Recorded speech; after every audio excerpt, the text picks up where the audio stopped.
Some extraordinarily troubling things occurring in Ireland at the moment, a wake-up call for the salvation of an ancient and noble civilization. But we're going to start here with a comparison between Africa and Ireland, and then it will become clear down the road as to why this comparison is being made. So, Africa, in terms of square miles, 11,677,239 square miles. It's a very, very, very big place. Ireland is 32,599 square miles. Just a little bit of a smidge smaller. In fact, Africa is over 358 times the size of Ireland. What about population? Africa has a population that is north of 1.3 billion people, which is 16.64% of the entire world population. Ireland, on the other hand, has just over 4.8 million people, which is 0.06% of the world's population. In other words, Africa has more than 270 times the population of Ireland. And if you want to get a sense of just how disparate these two land masses are, let's have a look at them visually.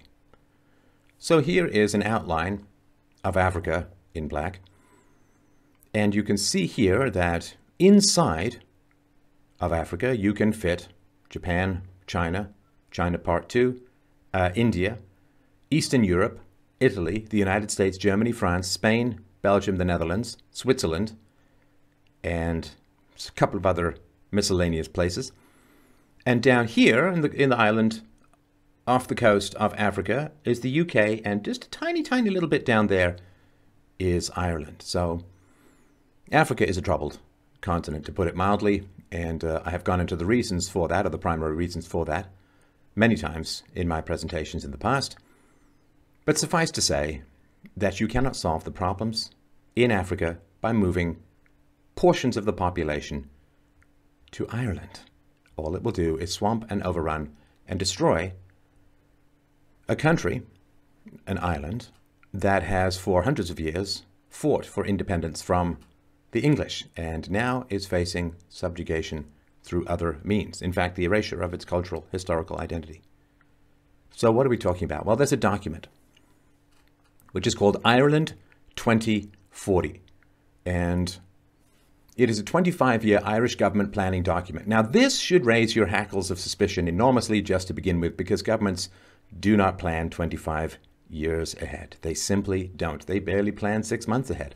When they sell bonds, it's in order to buy votes in the here and now. They don't care about when the bonds come due. If you look at national debts, that is the pillaging of the unborn for the sake of, again, buying votes in democracies in the here and now. So the idea that the governments are just so wise, so benevolent, so forward-thinking that they're going to plan a quarter century ahead is nonsense. So what is going on? So the Prime Minister, Chief Executive and Head of Government in Ireland, is a fellow named Leo Varadkar. He's a gay man born to Indian parents, and he kind of shuffled into power without a direct election from the Irish people, and it's just a little odd in many ways for such a person to be deciding the entire future of Ireland. The document has also been co-authored by Frances Fitzgerald, who, seems like proto-leftist feminist. She had this to say about pay equity laws. I have dedicated most of my adult life to tackling inequality, especially gender inequality. Prior to serving as a TD, I was chair of the National Women's Council of Ireland, and as well as my own experiences of being a working mother, I am keenly aware of the need to improve gender equality in the workplace. So this tells you everything you need to know. She has the standard leftist approach, which says this: all disparities in group outcomes are the result of prejudice, of racism, of sexism, of colonialism, of exploitation, of generally bad white male behavior. So this is foundational as to what is going on. The disparity in wealth, in achievement, in stability, in lack of corruption between European countries and African countries is startling. It is startling. Now, if you come from the equation or from the perspective that every single group is exactly the same as any other group, then you have no way of explaining why some groups do better than others, except for an appeal to endless bigotry, racism, sexism, and so on. However, the reason, of course, that Africa is doing poorly, in particular in sub-Saharan Africa, is that the average IQ of the sub-Saharan black African is in the low 70s, which is the bottom 2 to 3% of the white population. That is the fundamental reason as to why it is doing so poorly. Thinking that it is all the same, everyone is the same, all disparities must be the result of prejudice is false. It's anti-scientific. It is a hysterical cult-like belief of radical egalitarianism that flies in the face of 100 years of IQ testing. So this is where she's coming from, and I assume, since she's a co-author, this is driving the entire document. So let's start having a look at the document itself, which is a tragic document. It is a horrifying document. It is in some ways a culturally erasing document, and it's not often that you get to read a eulogy prior to the death. So here's a sample. The document says, by 2040, we know that Ireland will be home to an additional 1 million people. We will need at least an extra 600,000 jobs and 500,000 additional homes. 20 years ago, we were a country of 3.5 million. By 2040, that will be approaching 6 million people. Together with Northern Ireland, our island will have a population of around 8 million by 2040. Now, the way that this population growth is presented is, well, it's an inevitability. It's like aging. It's like getting taller if you eat food and you're a child. It's just what happens. It's absolutely inevitable. It's like erosion. It's like anything. You can't possibly fight it, as if it's just happening, as if people are just coming to Ireland in general from the third world. There's absolutely nothing that can be done about it. And therefore, we just have to find ways to link arms together and tackle this absolute inevitability. But of course, it's not inevitable. It's not inevitable whatsoever. The choice to add hundreds of thousands of people to a tiny island and a small population is a specific choice made by the government to grant immigration, refugee status, citizenship, and so on. These are all choices that are made. Yet it is always presented as if, well, you know, people are just in motion. The world is just becoming more diverse. This is false. People are not just randomly in motion. People from the third world are flocking to get into first world countries, mostly for welfare benefits and other freebies, which they can then send back to their home country and be kings of the village in a dusty place. It's not inevitable. This is a result of very specific choices. Those choices can be made. They can be unmade. You can choose to let a lot of people into your country. You can choose not to let a lot of people into your country. So these choices can be made. The document says, between now and 2040, our small but dynamic country will have to cope with enormous changes in social, economic, cultural, and environmental terms. For example, the number of people over 65 will more than double by then. Half the jobs that people will work at in 2040 may not even exist today, and we are likely to be facing increased environmental and climate pressures, right? So this is the general thing. Like, well, there's environmental issues, there's climate issues, and so on. Now, this is all a horrible, deceptive con. When I was growing up, there was an organization called ZBG, Zero Population Growth. And they said, well, you've got to stop having children because it's really, really bad for the environment. And a lot of white women, a lot of white people said, oh, well, gosh, we don't want to be bad for the environment, so let's stop having kids, or let's have fewer kids, and let's not burden the environment. So then the population, of course, began to drop. White people, who are a significant minority in the world population, white people are far below replacement rates in most of their countries. There's a couple of Mormons in Utah that are bucking the trend. So white people said, well, you know, we want to take pressure off the environment, let's have fewer kids.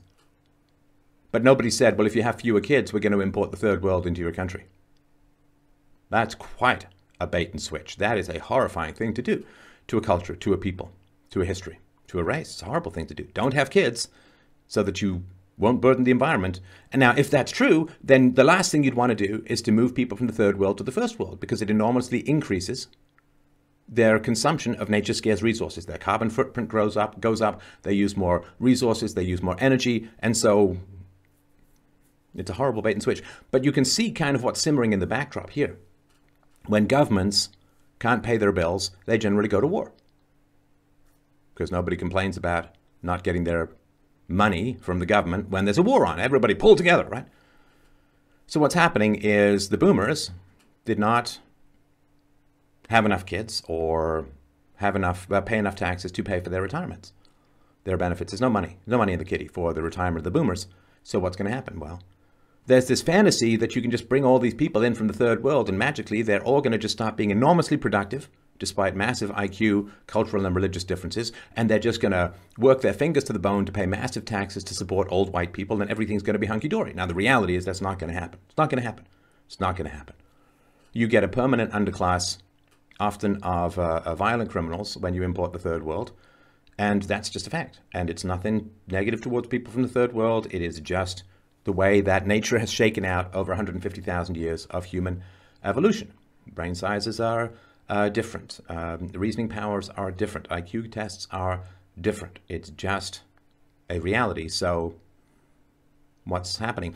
If a politician could actually say to retirees, there's no money, what are we going to do? You have to accept smaller benefits. You have to keep working. You have to something. Well, then you wouldn't have. But they have this false lie, basically, that you can just import people from, say, Somalia, and they're all going to just immediately be productive and work and pay lots of taxes, and it's going to be fine to keep your aging population in diapers and doctors. But it's not true. It's not true.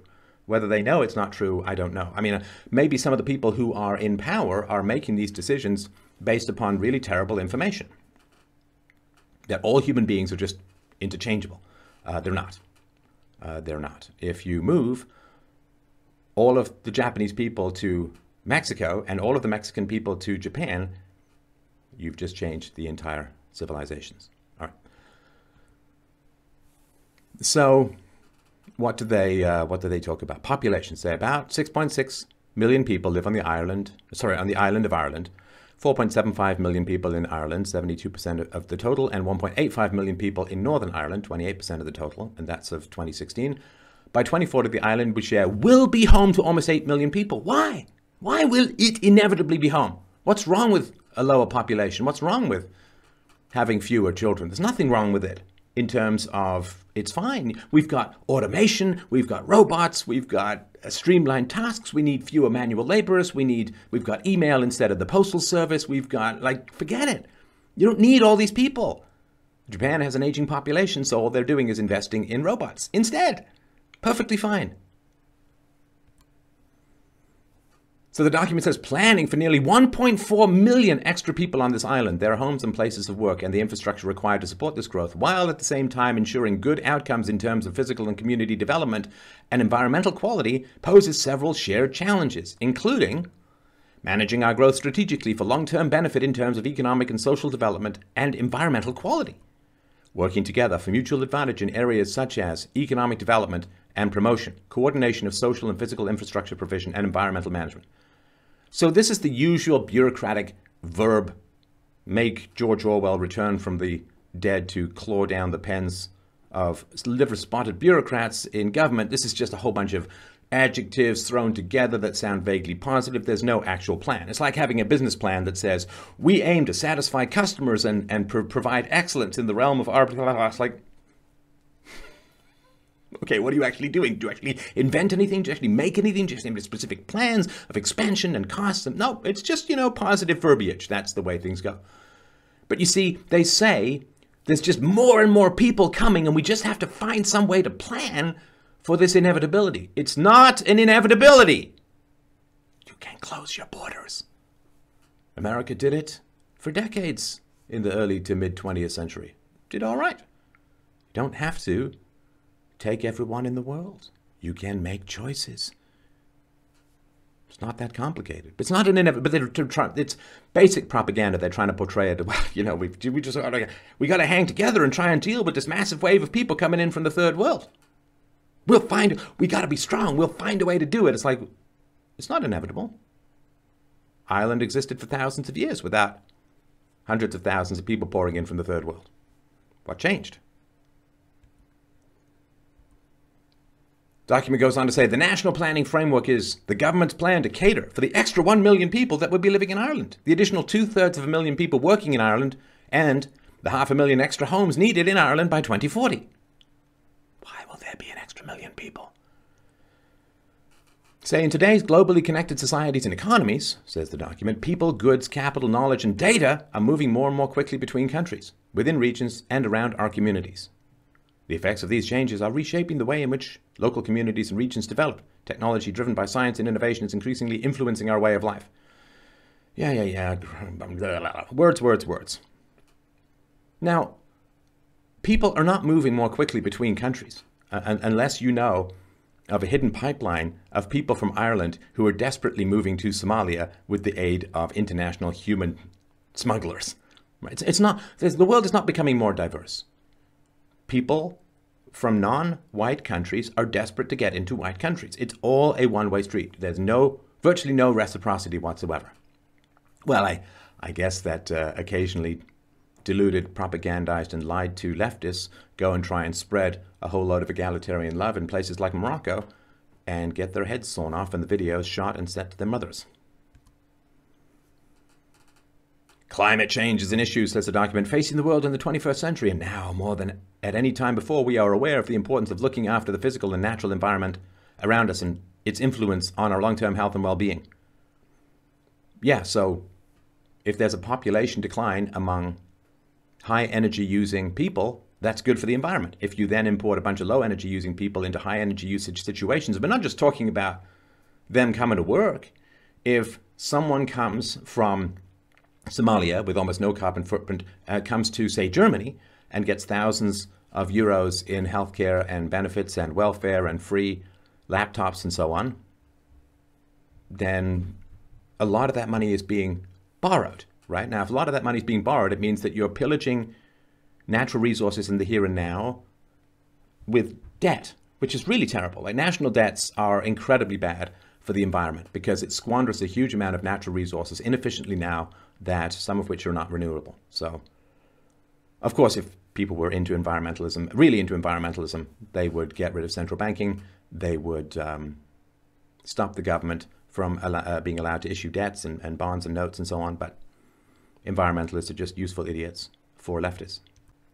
When economic output and stability are measured, says the document, Ireland is firmly within the top 10 countries in the world, scoring highly in terms of gross domestic product, or GDP per capita, human development, democracy, and foreign direct investment. Right. So it ain't broke. Why are you trying to fix it? Why are you trying to change it? It's working. It's working well. Why? Because it's a largely white population. The whites have an average IQ of about 100 and a long history with small government and free markets. So can't just replace all of those people without changing the entire country. Document says it is important that we maintain and improve this positioning, whilst also recognizing that the pattern of Ireland's comparison ranking in areas such as quality of life and environmental performance is not quite as high, placing us just within the top 20 countries in the world. Dublin is ranked outside the top 30 cities in the world for livability. Yeah, see, one of the reasons for that is because you have a lot of third world crime in Dublin. Document says, it is clear that our population will increase, but will become older and also more diverse, and will be dependent on a proportionately smaller number of people of working age. A growing and changing society will have different needs. And again, it's clear that our population will increase, like there's just nothing you can do about it. It's going to happen. It's like the tides. What can you do? You got to just deal with the tides. It's like all choices, all specific choices. And they say here, older, more diverse. Why will it become more diverse? And more diverse, you understand, always means fewer white people. That's all it means. All it ever means is fewer white people. A proportionately smaller number of people of working age. Now, I mean, that's a big challenge. It's a big challenge. It's the result of huge government programs. And it's also the result of existing diversity, where particular ethnic groups, on average, get subsidized by whites and, in general, white males, particularly the only productive taxpayers in Western societies. And so you are taking money from smarter people and giving money to less smart people. It's the welfare state as a whole. It's a dysgenics. I'm against eugenics. I'm against dysgenics. Always have been, which is why I'm against the welfare state.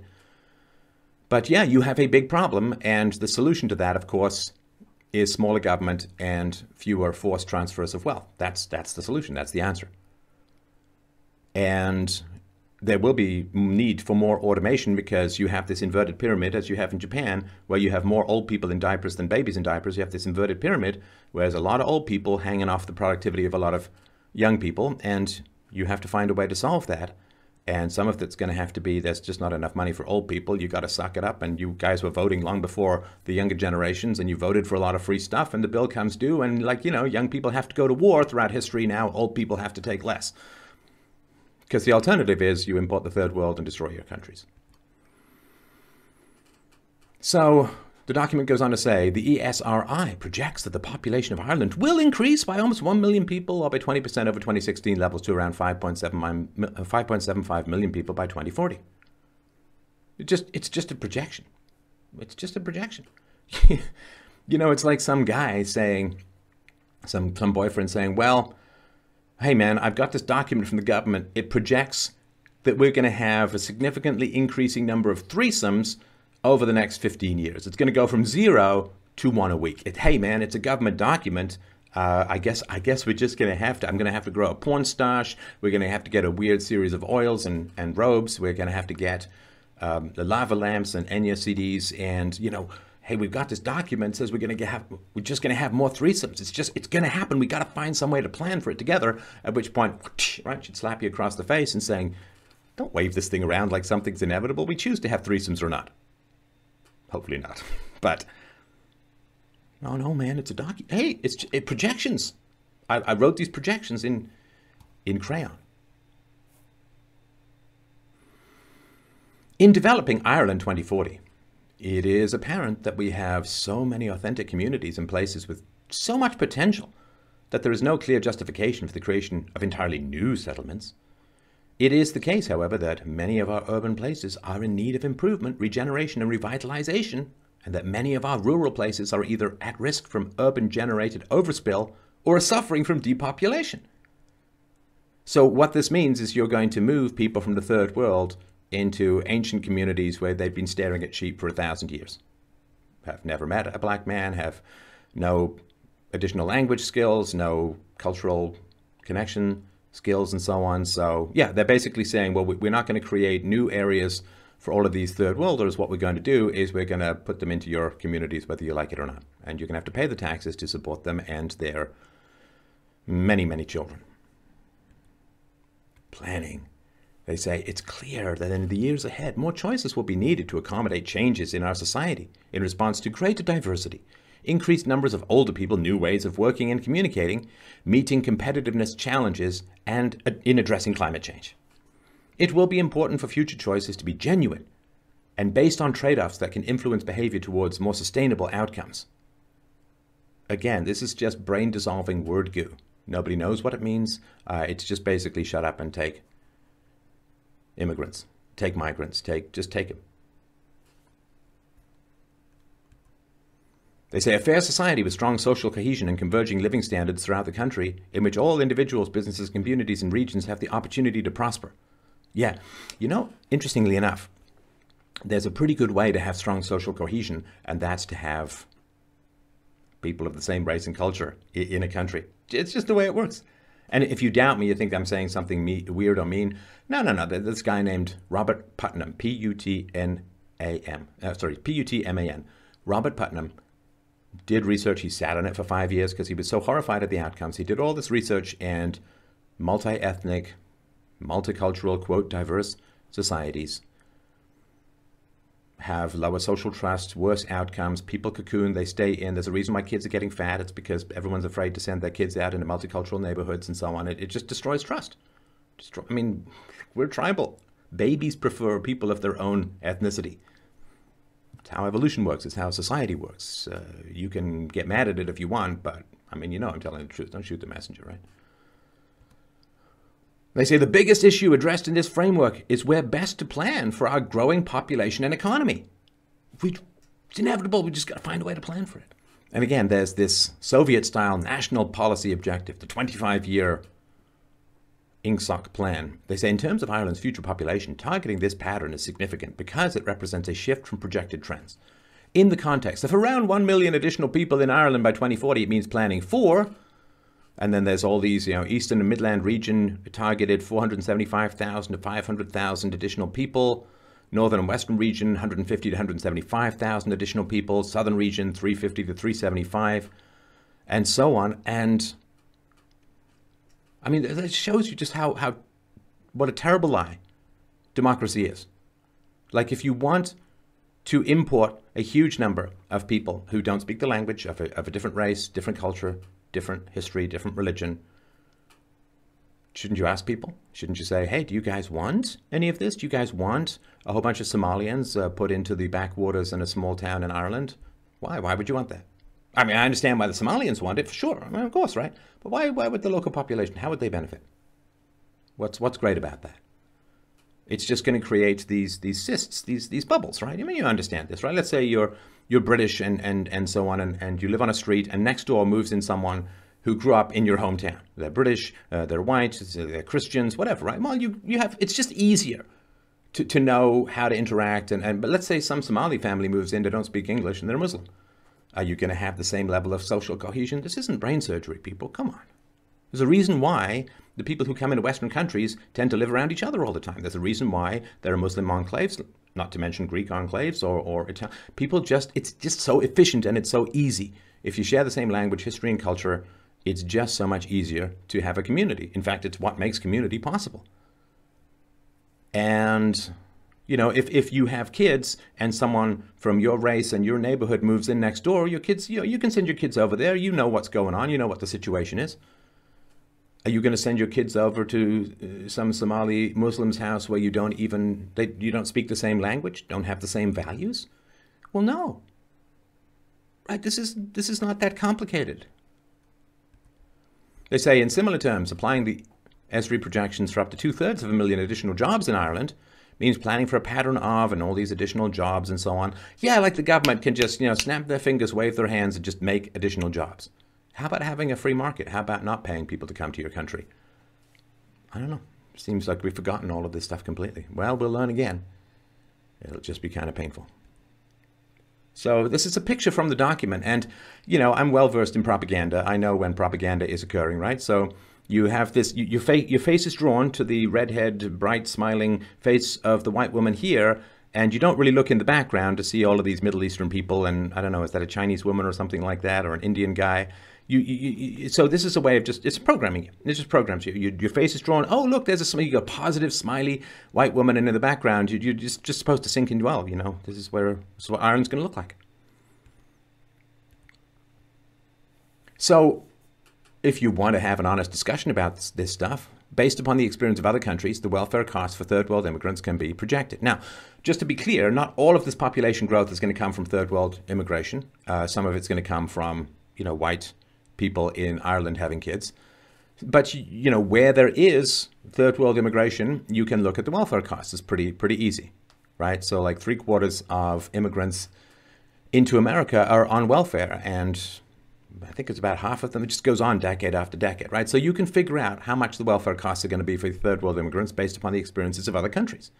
If you look at, say, the people who came in from the Middle East to Germany, I mean, how many of them are working productively? How many of them have learned German? How many of them are not taking welfare or social services? It's easy to figure out. So you can easily project what these costs are going to be. You can do the same based upon the experience of other countries. You can do the same for crime, for congestion. Healthcare consumption is huge. So if you have a culture that comes in that is very pro cousin marriage, you're going to have massive amounts of healthcare costs because of genetic defects and like low IQ, and like cousin marriage shaves 10 plus IQ points off the population as a whole. So, I mean, you can look this up. In the Pakistani community in England is disproportionately using the healthcare system and crowding out other people. So what are the costs of having a lot of extra languages in the healthcare system or the educational system or at work or you name it, right? So you can easily find out this information and present it and say, based upon the experiences of other countries, based upon historical experiences of people from these regions in Ireland, we can tell you that it's going to cost this, you're going to have to pay this more in taxes, you're going to have to wait this much longer to get a doctor, your child's education is going to be degraded by this percentage because resources are put into other things and so on, right? Why not talk about these massive extra costs? Right? So this has nothing to do with economic efficiency. This is nothing to do. This is cultural erasure of the first order. Now this, I found this quite astonishing just for notes, right? People with disabilities, there were approximately 650,000 people with a disability in Ireland in 2016. 13.5% of the population. That's a lot. I'm just pointing it out. Some of it has to do with aging, but I'm just saying that's a lot. So huge amounts of central planning going on in these documents, right? Strategic employment growth at regional and local level should include consideration of current employment, location, density of workers, land take and resource infrastructure dependency, locations for expansion, and you can just read all of this. You can pause it if you want. But this is all just, well, we have to take into account costs and benefits in our business plan. It's like, ooh, you're a business genius. What did that Harvard MBA give you that kind of incredible insight? It's like they're just a bunch of words, bunch of positive adjectives, and we have to balance this with this. It's like, do you have any actual plans? No. Well, other than bye-bye Ireland. So, planning for diverse rural places. National Policy Objective 14. Boy, if that doesn't give you a 1984 chill thrill down your spine, I don't know what will. Ensure that the targeted population growth of Ireland's small towns and rural areas to 2040 is proportionate at a targeted average rate of 15% in each regional assembly area. To be applied regionally through the regional spatial and economic strategy process and locally through county development plans. Now, going to put Africa into Ireland. Again, not all the immigrants are going to be coming from Africa, but targeted population growth, like who the hell are you people? Who the hell are you narcissistic, vainglorious lunatics who think that you can just play massive chess with a long-standing ancient community? Who are you to say that you can just shuffle people in and out and have these big giant plans, and anyone who disagrees with you is, the people are crazy. No humility. So they want to reverse the National Policy Objective 15, target the reversal of rural decline in the core of small towns and villages through sustainable targeted measures that address vacancy and deliver sustainable reuse and regeneration outcomes. It sounds like they're farmers talking about crops. Sustainable reuse and regeneration outcomes. They're human beings with histories. 18B, because just having 18A would be crazy. In rural areas under urban influence to facilitate the provision of single housing in the countryside based on the core consideration of demonstrable economic need to live in a rural area and relevant citing criteria for rural housing and statutory guidelines and plans. See, you got to prove your need to live in a rural area. You got to apply to live where you might want to live, you see. Because these masters of the universe know what's best for everyone. And if you disagree, to hell with you. I think literally. Now, of course, a lot of this has to do with propping up boomers, right? So there's a big problem that the modern crony capitalism economies are facing, which is that there's so much of economic value is tied up in the maintenance of real estate values. And we saw, so in America, what they did starting in the 90s, is that they forced banks to lend to unqualified minorities. And by minorities, I'm not talking Japanese and Chinese, right? I'm not talking about Jews. I'm talking about blacks and Hispanics, right? The people at the lower end of the IQ spectrum. And they said, well, blacks and Hispanics, they don't own enough homes. So what we're going to do is we're going to force banks to make loans to people. And so they had to change all their standards. They had to accept what were called liars loans, which is, how much do you make? Just pencil it in and you can't verify it and so on.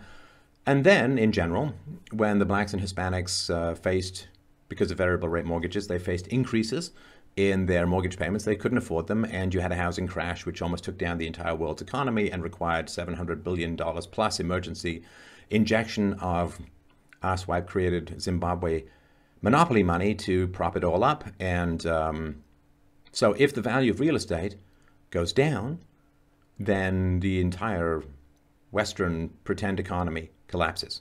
Now, I mean, in my view, the sooner the better. Let's just rip the Band-Aid off and start building something that's based on real money with actual real assets, not have the government type whatever it wants into its own bank account and think we're going to result in something other than a hellscape of economic mismanagement, disaster, wealth drain, and collapse.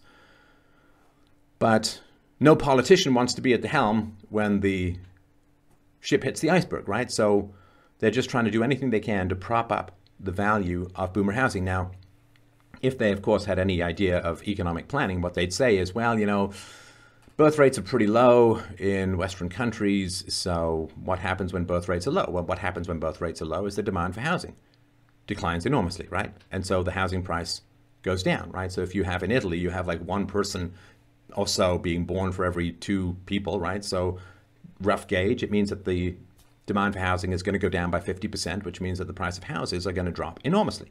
25%, 30%, 40%. That's good, right? Because then what happens is people can buy houses cheaper, they have more money to raise kids, and it all kind of balances out. You have more kids, right? But nobody wants to go through that process of housing prices going down, because that's going to expose all of the junk, garbage crap that passes for the economy in the modern West. It's not a free market. It hasn't been since 1913, at least in America. So what are they doing? Well, what they're doing is they're bringing in people from the third world. They borrow money to give those people welfare. Those people then need housing, buy housing. That drives up demand for housing, which goes all the way up, right? It drives people out of particular communities. They buy houses further out, further out, further up, right? It's like pushing the bottom of a ladder. The top of the ladder goes up as well. When people have demand for cheap housing, the more expensive housing goes up as well. So they're bringing people in to prop up the boomers' real estate value so that the entire house of cards doesn't come crashing down, or at least it will. I mean, the money's going to run out anyway. The money's going to run out no matter what. The debts are too big. The deficits are too big. So the question is, what kind of demographics do you want around you when the money runs out? Do you want people who are going to shrug and say, well, I guess I'll get a job? Or do you want people who are going to pull out their machetes and go to town? So, 5.4 age-friendly communities. ESRI projections indicate that the numbers of people aged over 65 will more than double to almost 1.3 million people by 2040, 23% of the population. This compares to 13.5% in 2016. In addition, it is expected that the population aged over 85 will quadruple. As people get older, they are likely to have increasingly complex healthcare needs with a requirement for services and facilities to support provision of suitable and necessary care, right? I mean, I have some sympathy for the boomers, but not a huge amount, because I've been talking to them for decades about this and they just go la, la, la, la, la. But, yeah, I mean, the government had a great scam, right? They took money from people saying this is for your retirement. They spent it on junk and garbage and vote buying and mansions and crap. And now there's no money for the boomers' retirement. Yeah, sorry. It's what happens when you trust the government, right? They'll just take and take and take. And I don't know what to say other than you should have listened to libertarians. Diverse and inclusive Ireland, right? So this is right. In moving towards a more diverse society over the last half century, Ireland's population is more varied than ever before, comprising a range of ethnicities and nationalities. And yeah, it's you can read all of this if you want, but yeah, this is just inevitability. It's going to become more diverse. People are in motion and so on, right? And it's like this UN migration compact, right? And basically, it's a human right to get access to white men's wallets. That's just the way things are going. So again, we're looking to housing. When combined with the older population, the dependency ratio is projected to increase to 65% by 2040, up from 53% in 2016. Right, so those aged under 16 and those aged over 65. Right, it's a hell of a way to destroy an entire culture, which is to promise massive benefits to the old people while discouraging people from having children. I mean, it's a slow fuse, but it is a huge explosion at the end.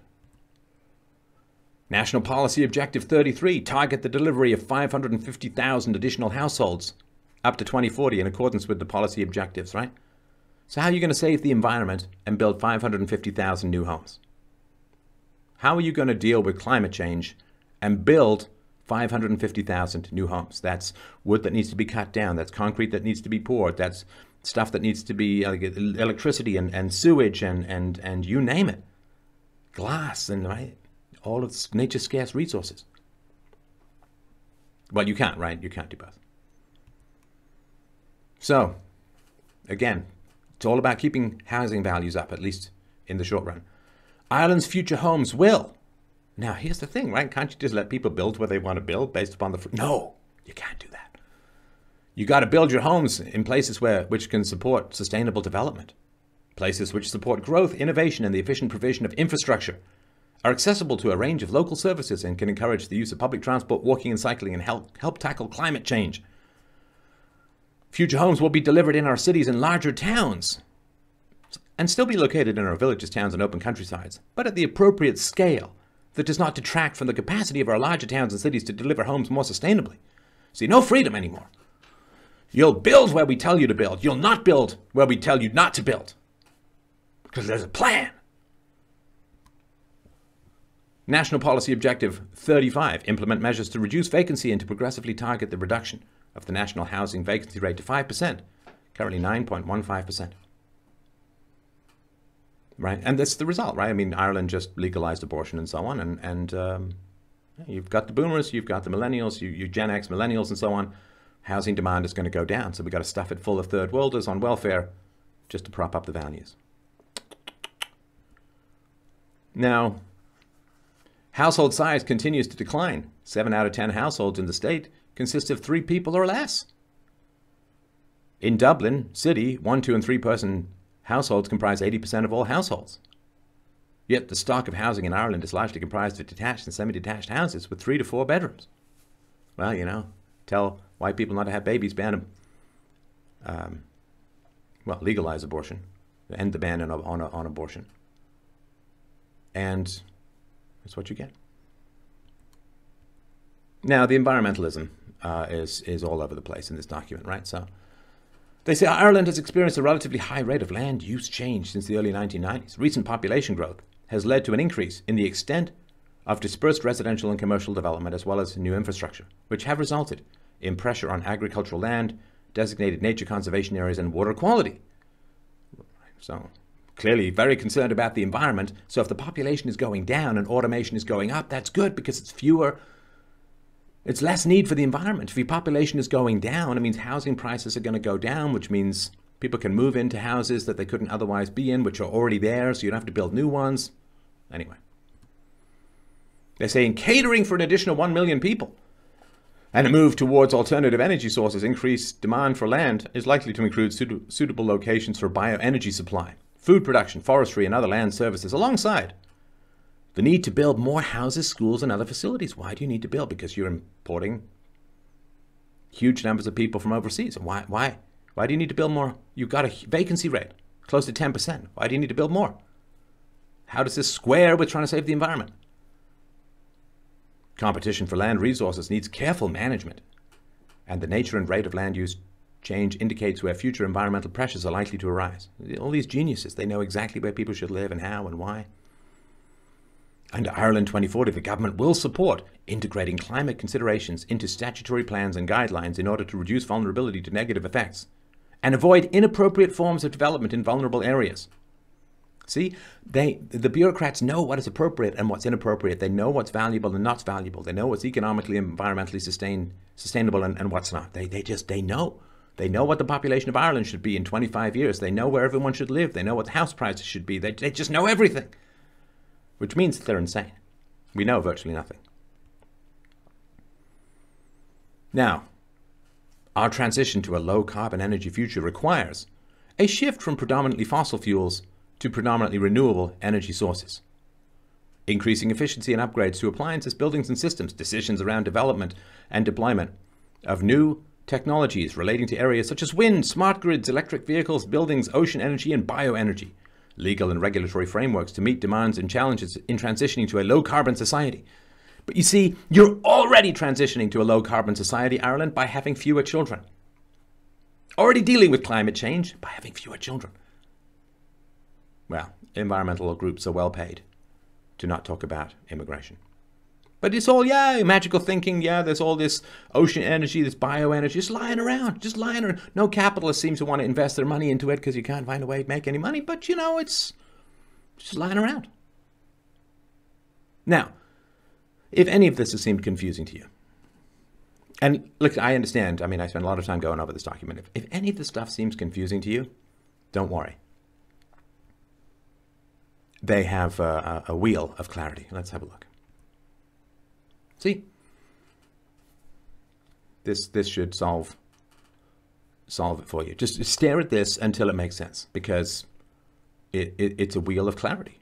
It's not a tunnel into the vainglorious narcissistic madness of bureaucraties. It's a tunnel into clear clarity. And this is just one particular aspect of this. So you can look through the document, and please, heaven above, do look through this document. This is deadly stuff, literally deadly stuff to your entire history and way of life. But let's go into some more details, and then we'll end with the conclusion. So, 500,000. This is the number of migrants that Taoiseach Simon Coveney, Deputy Prime Minister, projects that Ireland will accept over the next 20 years, which contributes to the population increase of 1 million by 2040. The remaining 500,000 will be made up of their children subsequently born in Ireland and Ireland's existing birth rate, which, now that abortion is legalized, will go down considerably, of course. And as people pour into the country from the third world, what's going to happen is they're going to need a lot of resources, healthcare, taxes. They're going to tax the white population and give money to. So yeah, it's going to be population replacement, plain and simple. If you let it happen, it's up to you. Now, how did this number come about? Has this been part of a vigorous and open public debate? No. Coveney revealed this figure at a community meeting he held at a Dublin bar and grill in November 2018 while answering a surprise question on the Global Compact on Migration from a member of the public in a Q&A session. He was unaware he was being recorded. The media have not published this figure. God forbid, you actually let people decide who lives in their communities. Minister of Health Simon Harris described the Ireland 2040 project as a major plan which was going to shape the development of Ireland for the next number of years, backed up by millions and millions and billions of euros in capital investment, which is, of course, our momentary reminder, which we need, apparently a lot. Government has no money. It borrows, it prints, it takes through force. The countries of origin for the projected 500,000 migrants have not been stated by the government.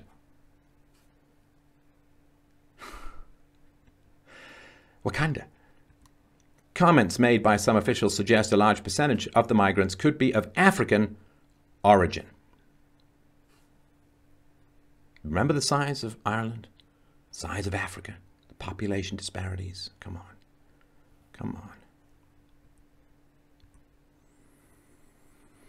Taoiseach Simon Coveney focused on Africans in his response to the question on the Global Compact on Migration, stating that the continent of Africa was expected to have an extra 1 billion people over the next 25 to 30 years, and that we need to find new ways of addressing the realities of the mass movement of people by trying to create societies and economies that people want to be part of. He said the EU needs to help African countries lower their birth rate by elevating their development in a much more ambitious partnership with Africa. Yeah, if you don't have fewer children environmental impact pamphlets in Arabic and Zulu, and then you're just a racist who's just trying to get white people to have fewer kids, right? Continent of Africa was expected to have an extra 1 billion people. Why? Why has the population in Africa gone up so enormously?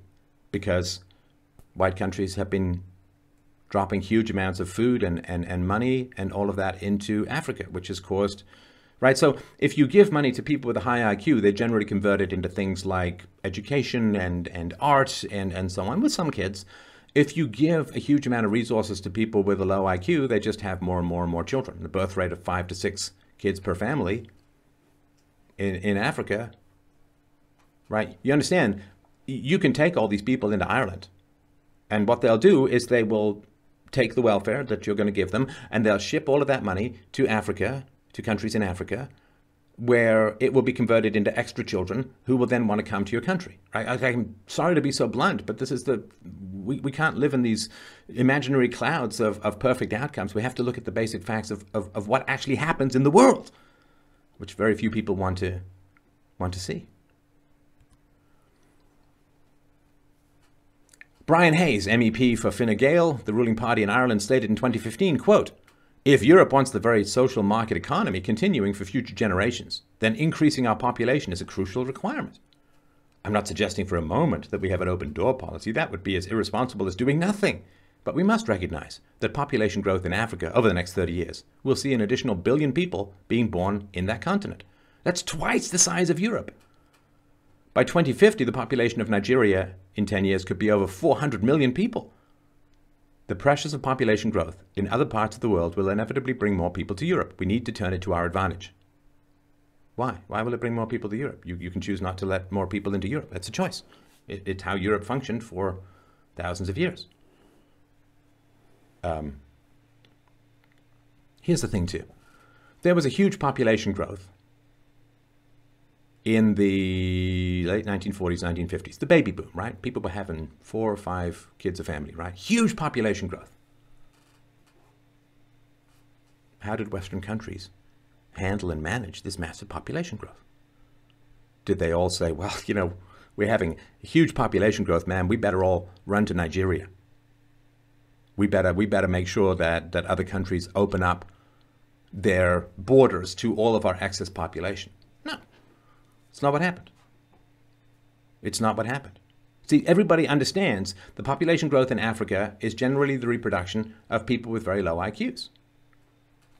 Okay, I wish it were different. I desperately wish it were different, but it's not. If wishes were horses, beggars would ride. And I was taught, look at reality, look at the facts, don't live in a fantasy land of what you want, look at the reality of what is. You know, when there was a Second World War, did the population of Europe flee by the millions to the Middle East and try to become refugees? And no. So stop sending money to Africa. All right. Jamie Drummond, Executive Director of One, spoke to Ireland's Joint Committee on Foreign Affairs and Trade and Defence in December 2017. Drummond co-founded One with Bono and other activists to facilitate the immigration of Africa's doubling population into Europe. Why? Why? China had a huge population growth. They didn't all come to Europe. I mean, oh, high IQ China. He told the committee, quote, as Africa's population doubles, a lot of them, whatever the circumstances, will be coming to Europe as economic migrants or as refugees. They will be coming, many of them, and that is a good thing if they come into a place with an open mind and those economies are doing well, because we will be senile. We will be senescent demographically. We'll need their youthful energy to do stuff. So that is just what the economic statistics tell you, and the demographic data demands, you know. And demography is destiny. Europe and Africa are going to have a very close 21st century. So I don't understand. I mean, if they're economically wonderfully productive people, why on earth would they need to come to Europe? You know what would be great is that if, let's just say, Africa was full of very smart people, then Africa would become a wonderful continent of free market productivity. And that would bring down prices for everyone in the West, which would mean that old people would get more purchasing power for their retirement funds. It would be a huge increase in the value of their retirement if Africa could become like Japan or China. I mean, China's still pretty dictatorial, but you know what I mean, right? So if, well, you know, we got a lot of old people and therefore we need a better economy, it's like, well, then we've got all this youthful energy, they say. They're wonderfully economically productive people in Africa. So they should stay there, grow their market economies, you know, produce the next Amazon, produce the next whatever innovation, jetpacks and teleportation devices and you know, automated spaceships or whatever, right? They should do all of that. And that will drive down the costs for everyone else, which will increase the value of people's retirement funds. If they're so competent, why can't they keep their youthful energy in their own countries? Well, because everyone knows that more Africans is not going to be more value to the world economy. As a whole, like it's sub-Saharan Africa in particular, IQ in the low 70s, it's still a bell curve, still some smart Africans out there for sure, but proportional to the general population. Like you understand that 70 is the cutoff, or at least used to be, for mental retardation, which means that on average, close to half the population of blacks in sub-Saharan Africa are in the category of mentally retarded. And, you know, again, I wish it were different. God, do I wish it were different. But it's not. It's not. Nobody knows how to change it. Oh, even if it was 100% environmental, nobody knows how to change it. Nobody knows how to change it. Bono. And you give yourself away. Yeah, you give everyone else away, you rich bastard. Population projections. Here's some numbers. 50.4%, the percentage of under 14s who will have a migrant background by 2061 in Ireland, according to a 2011 Eurostat study on population projections for EU nations. Across all ages, the percentage was 45.1%. This was 7 years before the Ireland 2040 project was announced. 2061, not that far away. Not that far away. I could still be alive. Percentage of under 14s with a migrant background. And generally that means non-white, right? Now, if you want to see what happens to whites when they become a minority, you can look at South Africa. You can look at Zimbabwe. When the blacks gain political power, well, you can look. It's not hard to figure out. 200%. The increase in population, Taoiseach Simon Coveney, Deputy Prime Minister, says he wants for every city outside Dublin over the next 20 to 30 years. He says over the next 20 to 30 years, effectively, we want to attempt to double the size of all the cities in population terms outside of Dublin. So see, here's the problem. So if you've backed yourself into a corner economically, if you simply don't have the population base and the tax base to pay for your retirement, boomers, then encouraging people to have children, which has been done in some Eastern European countries, encouraging people to have children is a problem because it's kind of too late, right? Because when people have kids, the government has to spend more money on healthcare, on schools, on you name it, right? On moms, hopefully being decent moms and raising their children at home. So if you want people to have kids to make up for a population and taxation deficit, well, it takes 20 to 25 years for people to start paying taxes, and your costs are very high. So by that time, all the boomers will be dead. And right, so you can't, they've left it so long. If they really wanted to plan 25 years ahead, they'd have said in the 70s, no, you guys got to have lots of kids, because we needed a huge tax base to pay for the retirement of the boomers. You guys got to have kids. But they didn't, right? Because it was all about reducing the white population because of anti-white hatred, because white success is always ascribed to racism and theft and colonialism and stealing resources from the third world. And right, white privilege is just an excuse for anti-white hatred. And so what happened was there's now a small population and a huge bunch of retirees.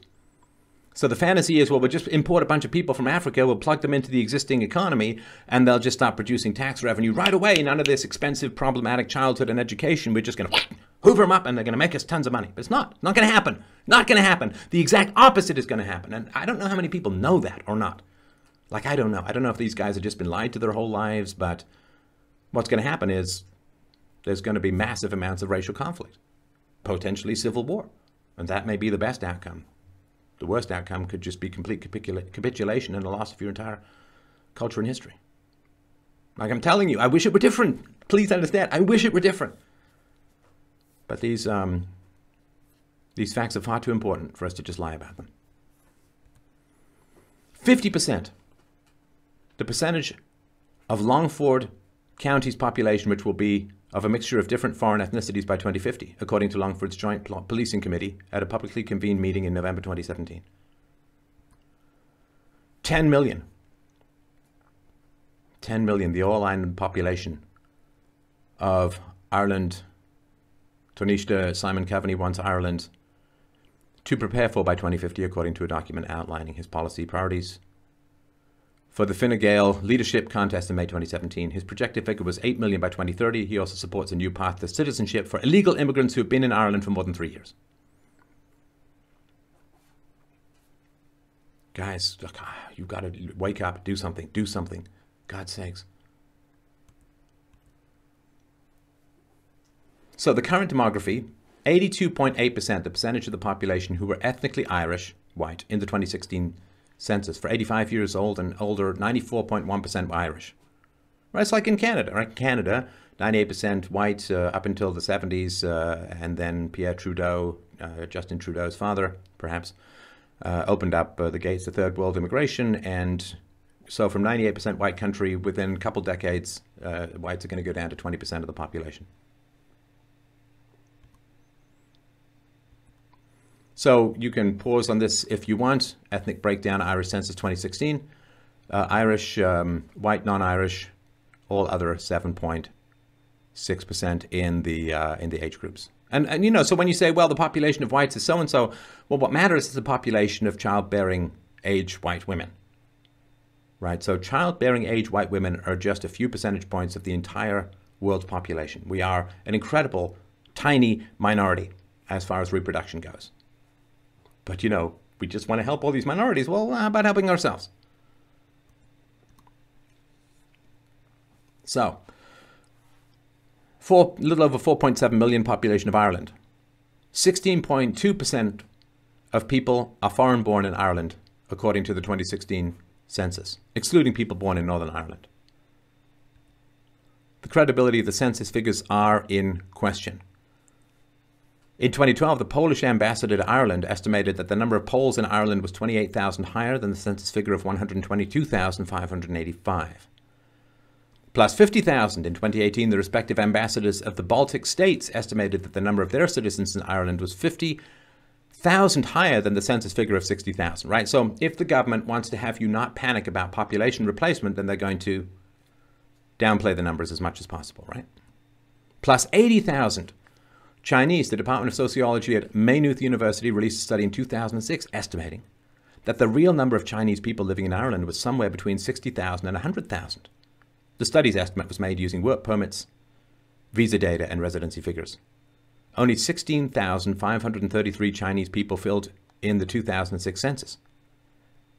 20,000 ethnic Chinese filled in the 2016 census. Half had Irish citizenship, right? So, yeah, they want to keep blending in other cultures, other races, and so on, suppressing the data until it's got a momentum and a voting bloc that's too late to turn back. 1 in 4. The number of children in Ireland who were born to a non-Irish mother, according to a 2014 study conducted by Trinity College Dublin. 120,000, the approximate number of migrants who have been given Irish citizenship between 2011 and 2018. And remember, this is in a population of just a couple million, right? The ratio would be millions in the United States. Well, I guess it is, right? 115,000, the approximate number of citizens from non-EEA countries who were legally living in Ireland at the end of 2016. English schools, sometimes called visa factories, have been a popular way for non-EEA nationals to attain work visas. Children of migrants can get Irish citizenship if their parents have been in Ireland legally for at least 3 years at the date of birth. 250,000, the number of applications for citizenship, asylum, and visas. Minister of Justice Charles Flanagan says his department deals with in Ireland per year. Per year. 250,000. Again, it's just a population of a couple mil. See, now, people want to come to white countries because they're peaceful, they're stable, they're economically productive, and so on. But if enough non-whites come to white countries, you don't get the economic productivity, you don't get the lack of corruption, you don't get the stability anymore. Like, sorry, it's just the way that it is. 20,000 to 26,000, the estimated number of illegal immigrants living and working in Ireland in 2015, according to the Migrant Rights Centre. The estimated number of their children was 5,000. And again, you can multiply this by 10 or more to get a ratio for some place like Canada and so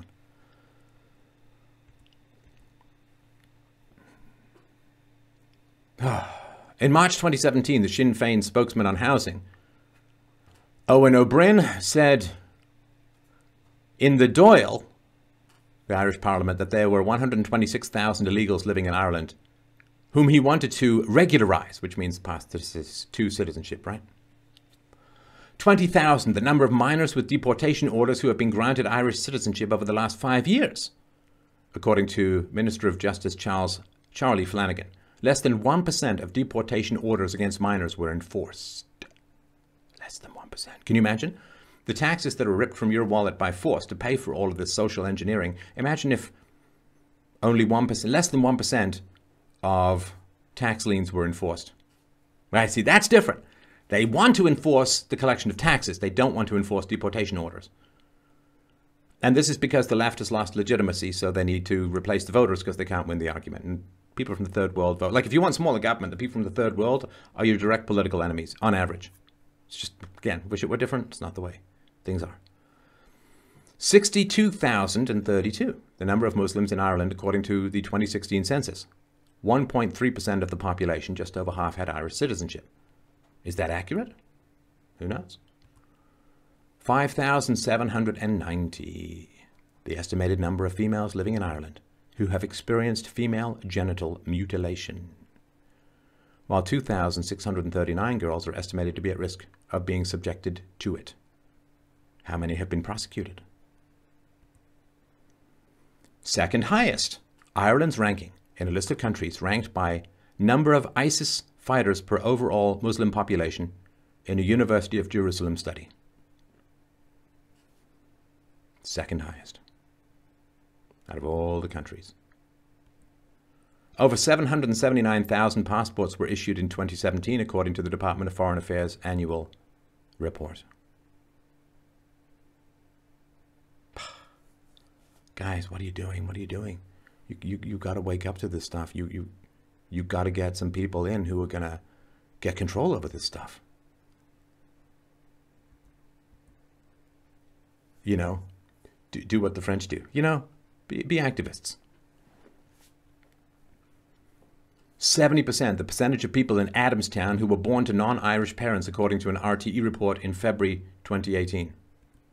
90%, the percentage of students with a migrant background in one North inner city Dublin school. 22%, the percentage of students in one West Dublin school who did not use English or Irish as a first language. Don't worry, cultural cohesion is just around the corner. 14.1%, the percentage of under 18s in Ireland who do not speak Irish or English at home, according to the 2016 census.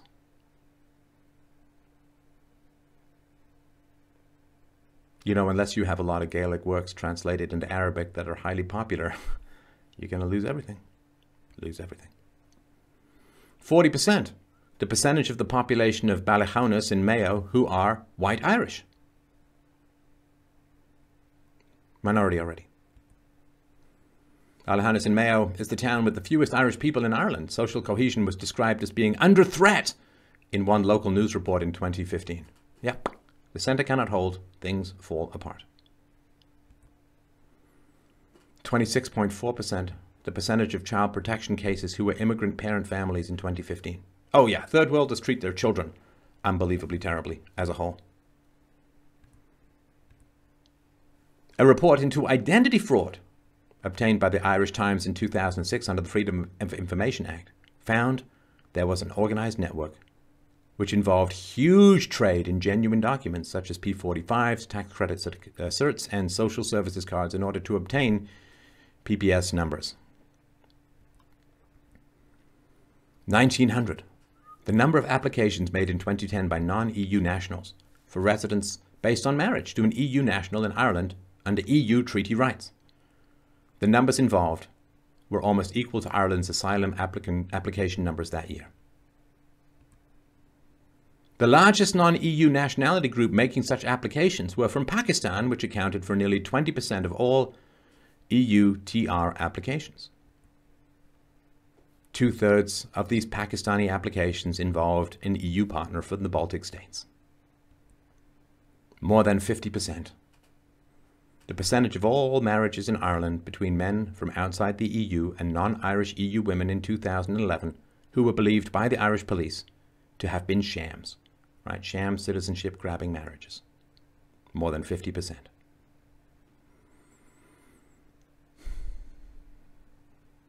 It's a great thing that we have all this pathological altruism and benevolence and openness and welcoming and warmness so people can rip us off.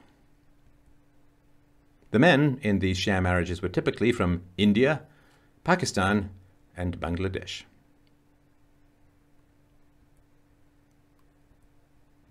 10%. The approximate percentage of asylum seekers who were granted refugee status in Ireland up to 2017. Only 10%. 80%, the percentage of deportation orders on failed asylum seekers which are not implemented according to ESRI. Right? So only 10% of them are legit, 80% of them, deportation is not enforced. So then just come, get welfare.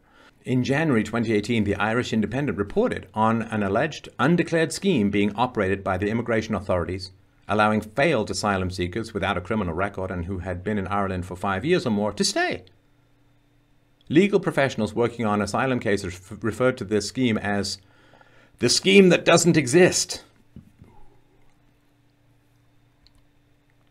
The 5 leading countries of origin for asylum applications in 2017 were Georgia, Albania, Pakistan, Nigeria, and Zimbabwe, which are not acknowledged conflict zones with high grant rates. Right. If you're a Muslim in a Muslim country, are you fleeing persecution? Civil war doesn't count for being an asylum seeker, war zones as a whole. You just make up these rules and ignore these rules. That's the way it works, right? 75%, the percentage of asylum seekers who were granted refugee status in Ireland in 2017 at first instance, according to Eurostat. So there was this family reunification scheme for refugees. It used to allow them to bring in their spouses, parents, siblings, cousins, nephews, nieces, grandparents, and all children, including adults. So from 1996 till about 2015, it was in operation. In 2015, it was reduced in scope to allow only for spouses, parents, and children under 18, which is the UN minimum requirement. The Minister for State and Equality, Immigration and Integration, David Stanton, previously told the Dáil, the Parliament, that before the old expanded family reunification program had been reduced in scope, one refugee had applied to bring in 70 of their family members. The average number per application was 20. So you get one person, 20, 30, 40, 50, 60, 70 come in. Who's asking you whether you want this or not? You're being forced to pay for it. Do you have any say on whether it happens or not? Failed asylum seekers who received leave to remain can also avail of family reunification. Now, there are multiple NGOs, non-governmental organizations, and all parties in the Irish Parliament, except the one in power, support expanding the scope of the family reunification scheme again, which means massive multiples of the numbers we're talking here. Massive. 3.3%, the percentage of 10 to 14-year-olds who were of African origin in the 2016 census. This peak can be attributed to the period between 1998 and 2004, when citizenship through birth was a constitutional right and pregnant women were flying in. So here you can see the chart, and as you can see, it's clustered around the younger group, and the younger group is likely to have higher birth rates as they move through life. 58%.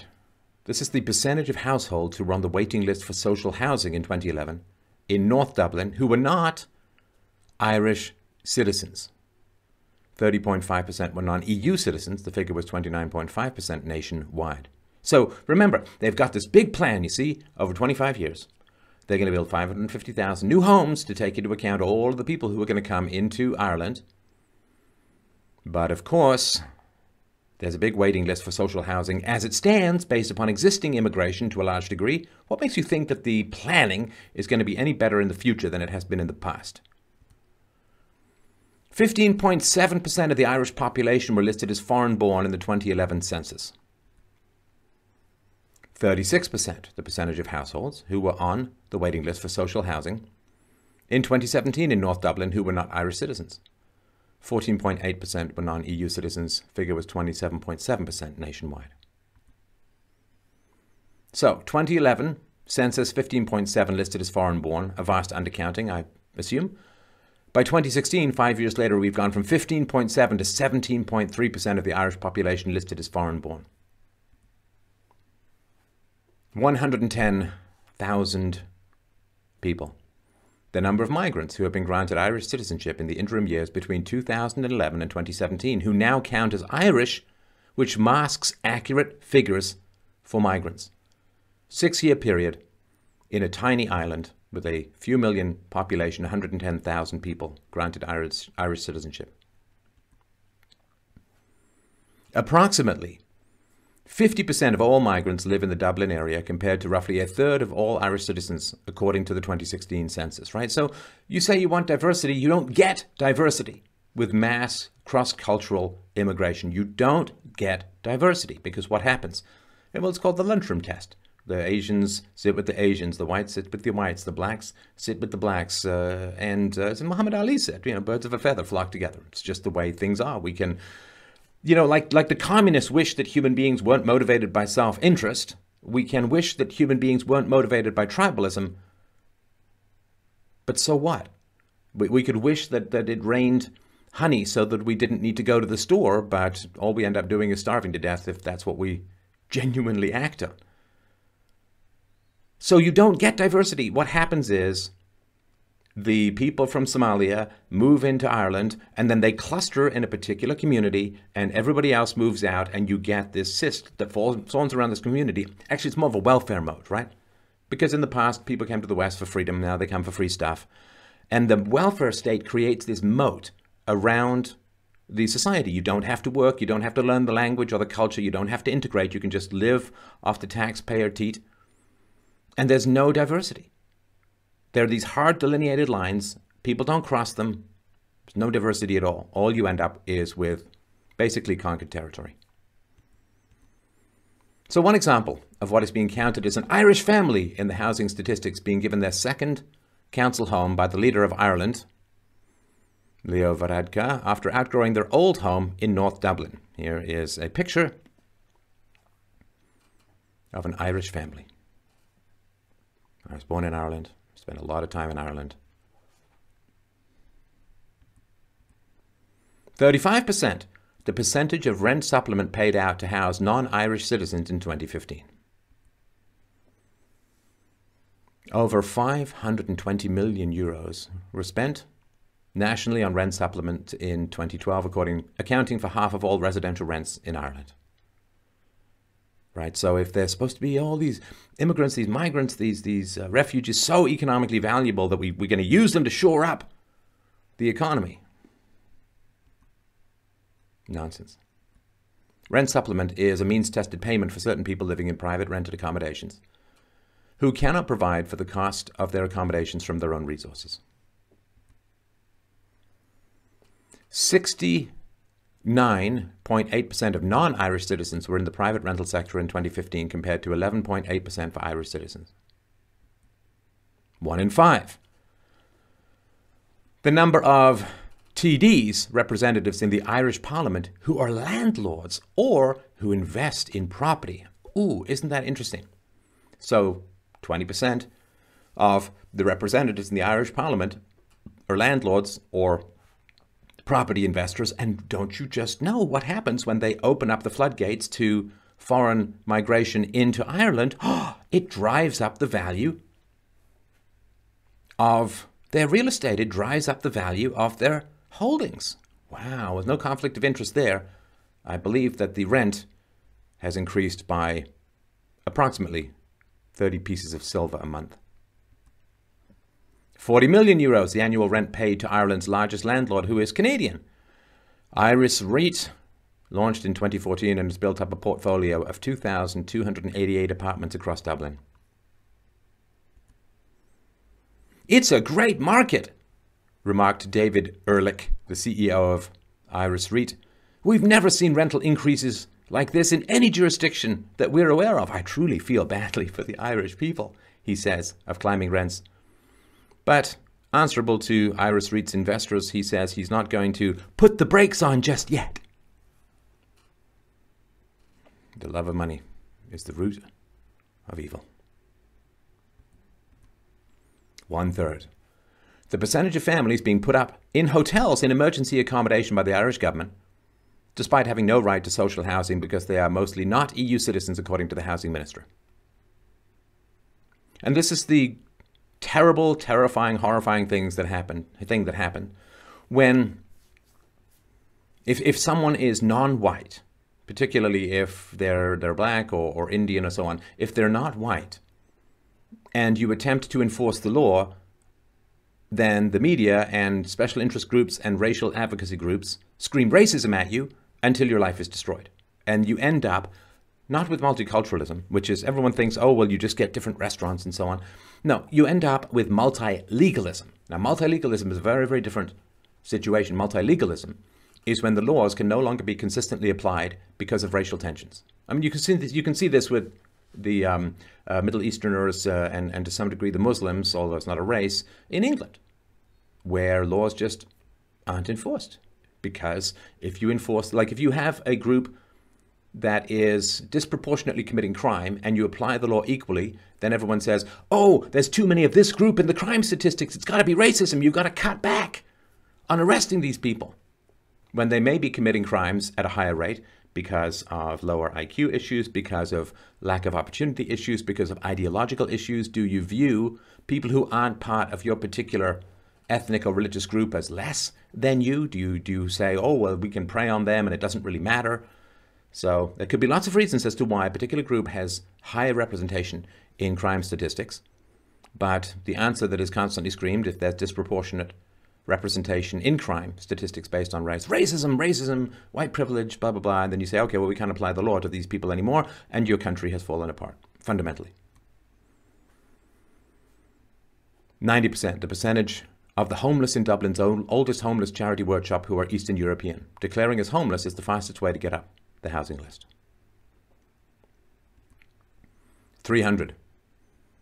The number of new homes needed every week for population growth of 1,000 per week in Ireland, according to Ossian Smith, a Green Party councillor. Now, if you have people who are enormously economically productive then there's going to be a drive for houses. It's going to push the housing prices up, which, you know, is tough for everyone, but it stimulates for the construction of new housing. But if you've got people coming in and they're dumping on welfare, then there's no incentive to build lots of new homes for them. And so the government has to step in and build the homes and tax, and it's inefficient and environmentally destructive and economically destructive. The Central Statistics Office, the CSO, said the population grew 64,500 over the year to April 2018. Of the 90,300 who immigrated, 28,400 were Irish nationals returning, 31.5. Of the 56,000 who emigrated, 28,300 were Irish nationals, 50%. Net inward migration among non-Irish nationals was estimated to be plus 33,900 in 2018. Right, you understand? In September, the ESRI, Economic and Social Research Institute, commented on the ongoing Irish housing crisis. They said there was no end in sight to the rent and house price spiral. Supply is still well below demand, and falling unemployment, wage growth, and inward migration are all set to drive prices higher, it said. Sure, if you restrict the building of new houses, or if you import people who, because of lack of training, lack of language skills, lack of IQ, and so on, can't be economically productive, well, then you put them in hotels, you raise taxes, you put them in flats, and then that drives other people out, upwards, why do you want? Nobody wants this stuff. Well, I guess except the people coming in and the lefty politicians who get to virtue signal with other people's money. So what is the impact on housing? Well, in November 2018, the ESRI has said that in order to meet housing demand, there needs to be an influx of immigrant construction workers. You see, to house the immigrants who are coming in, you need to bring immigrants in to build the houses. You see how this all works? IBEX said in January 2019 that 60 to 80,000 migrant construction workers were needed to meet housing and infrastructure demands, but questioned where these workers would live. See, where are the workers going to live who are building houses for the people who can't afford to buy those houses without government assistance? In November 2018, Taoiseach Leo Varadkar remarked, to solve this very real problem that we have, housing, the first thing we have to do is drive supply. We have a population that increased by 65,000 last year, and so logically every year we need about 30 or 35,000 new homes. And we're going to do that, and I believe we need more social housing and public housing. In fact, this year there will be about 7,000 new social houses added to the stock. But there's probably about 20 or 25% of people who, for one reason or another, will never be able to own their own home. And that's the kind of level of social housing we need to have in the country, around 20 or 25%. At the moment, it's only 10. So over the next decade, we are going to build probably about 100,000 to provide about another 110,000 social housing units. And that's exactly what we intend to do. I think that is just common sense. The vanity, the megalomania. I'd like to say it's shocking, but it's not. The permanent underclass. You see, they're building housing for a permanent underclass. 20 to 25% of people who are coming into the country will never be able to own their own home. So they know that they're not going to be economically productive. You see it right there. Building a permanent underclass of people who are going to consistently vote for the left. Bigger government, more taxes, more spending, more immigrants. You lose control of your country. Like that. Well, for employment. According to Eurostat in Ireland, the economic activity rate for Irish nationals aged 20 to 64 was 76.2%. For non-EU citizens, it was 63%. For citizens of other EU member states, the figure was 78.8%. Now, 63%, you may say to yourself, could be a little high. It might be a little high. My question is, how much of this is make work projects? How much of this is government, quote, employment? How much of this is driven by affirmative action laws? How much would it really be in a free market? Well, in a free market, there wouldn't be this mass migration into a country because there'd be no welfare state. No reason to come. Weather's worse and you can't get work. Non-EU citizens aged 20 to 64 were, in 2013, twice as likely, 21.3%, to be unemployed in one of the EU's 28 member states compared to nationals, 10%. Again, according to Eurostat. So more than twice as likely to be unemployed. But don't worry, they're going to prop up all the boomers' retirements. 107,767. The number of foreign nationals who were given a PPS number in 2016, allowing them to work in Ireland. 52,000. The number who subsequently registered some form of employment activity that year. Ah, see? Just a little under half. You give them the license to work, and then maybe a little less than half of them will actually end up working. The employment rate for African nationals in the 15 to 64 year age group in Ireland was 45% compared to 66% for all Irish nationals in 2017, according to the ESRI. And the other thing, too, is that they're going to be working for less. They're going to be working for cheaper, which prevents Irish nationals from getting jobs because, you used to get jobs as teenagers. And now if they're being done by immigrants, teenagers don't get work. And it's a problem. I mean, the fact that I got my first job when I was 10 and so on was kind of important for helping me understand this. It's one thing to live in the amniotic sac of government spending forever, and then when you finally get your job, your beliefs are kind of already hardwired and formed in your mind. But if you start working early, you're like, wow, it's a lot of deductions. I guess I'm understanding where all of this money is coming from, right? Africans' pattern of employment has persisted. Throughout the recession and recovery, their employment rates actually declined between 2016 and 2017, when most labor market outcomes for nearly every other nationality group improved. In 2017, only 53% of African nationals were economically active. Now, here's the other thing, too. So there's something called regression to the mean, which means that if you have a very, very tall Chinese guy, then it's likely that his kids are going to be shorter than he is, right? If you have a very, very short Danish person, right, tall group, if you have a very, very short Danish person, odds are his kids are going to be taller. If he's very short, his kids are going to be taller than he is. So it's regression to the mean. It means that things kind of average out over time. So if the average IQ of a particular population is, say, 80 or 85, then you can get people who have an IQ of 110. They'll come to your country and do very well. But their kids will regress to the mean. And then everyone, they're going to say, well, I did well, but my kids aren't doing as well. It must be because whites are getting more racist. There's more structural superiority, privilege, racism going on. And this is why in England, the first generation of Muslims are relatively liberal. But then the second generation tend to be more extreme, more fundamentalist. Perfectly explainable by regression to the mean. Again, I'm not saying I like it. I hate that this is the way it is, but it is the way it is. 16.7%, the percentage of eligible workers among Roma, right, this is, I guess gypsies and so on, who reported that they were in employment, according to a Department of Justice study. According to Pavie Point community development worker Gabi Muntin, in 2018, the figure was 10%. A very low IQ population as a whole. 5,000, the estimated number of Roma living in Ireland in 2018. No fiscal boost from EU migrants in Ireland. Migrant EU workers have not boosted Ireland's public finances, according to a University of Uppsala study in 2018. Okay, this is all you really need to know about finances in Western countries. White males pay taxes. They're the only group that is net positive for governments. In other words, they pay more in taxes than they take out in services. Women of all races, minorities as a whole, they don't. Well, it's the exception of East Asians, right? Chinese, Japanese, and a lot of Jews.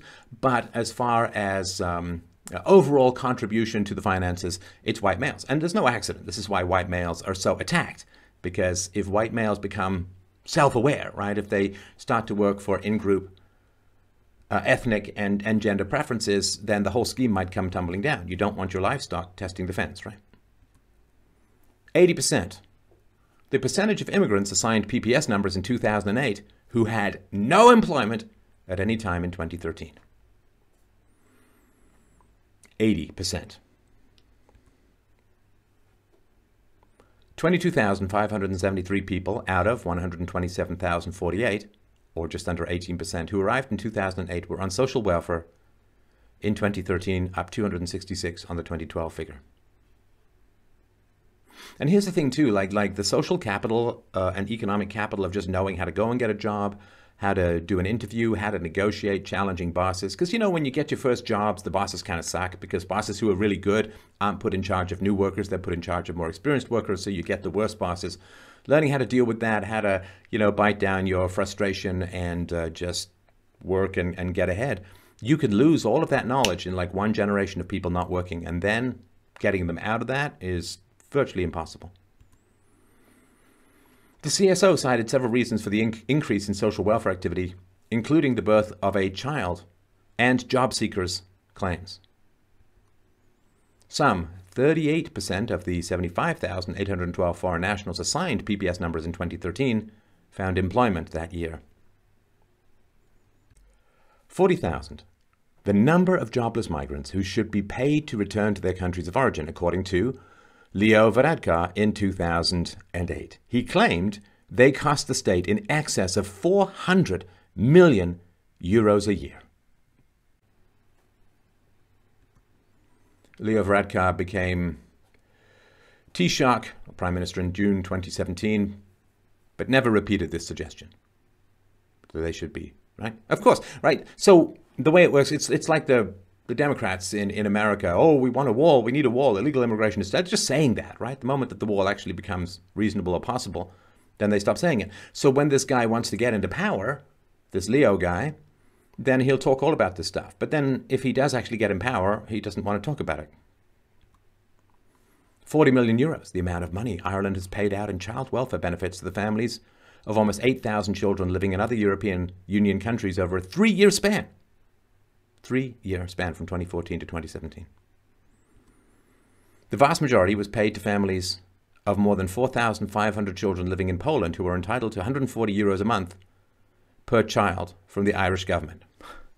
You should check out my documentary on Poland, fdrurl.com/Poland, fdrurl.com/Poland. I think you'll find it very enlightening.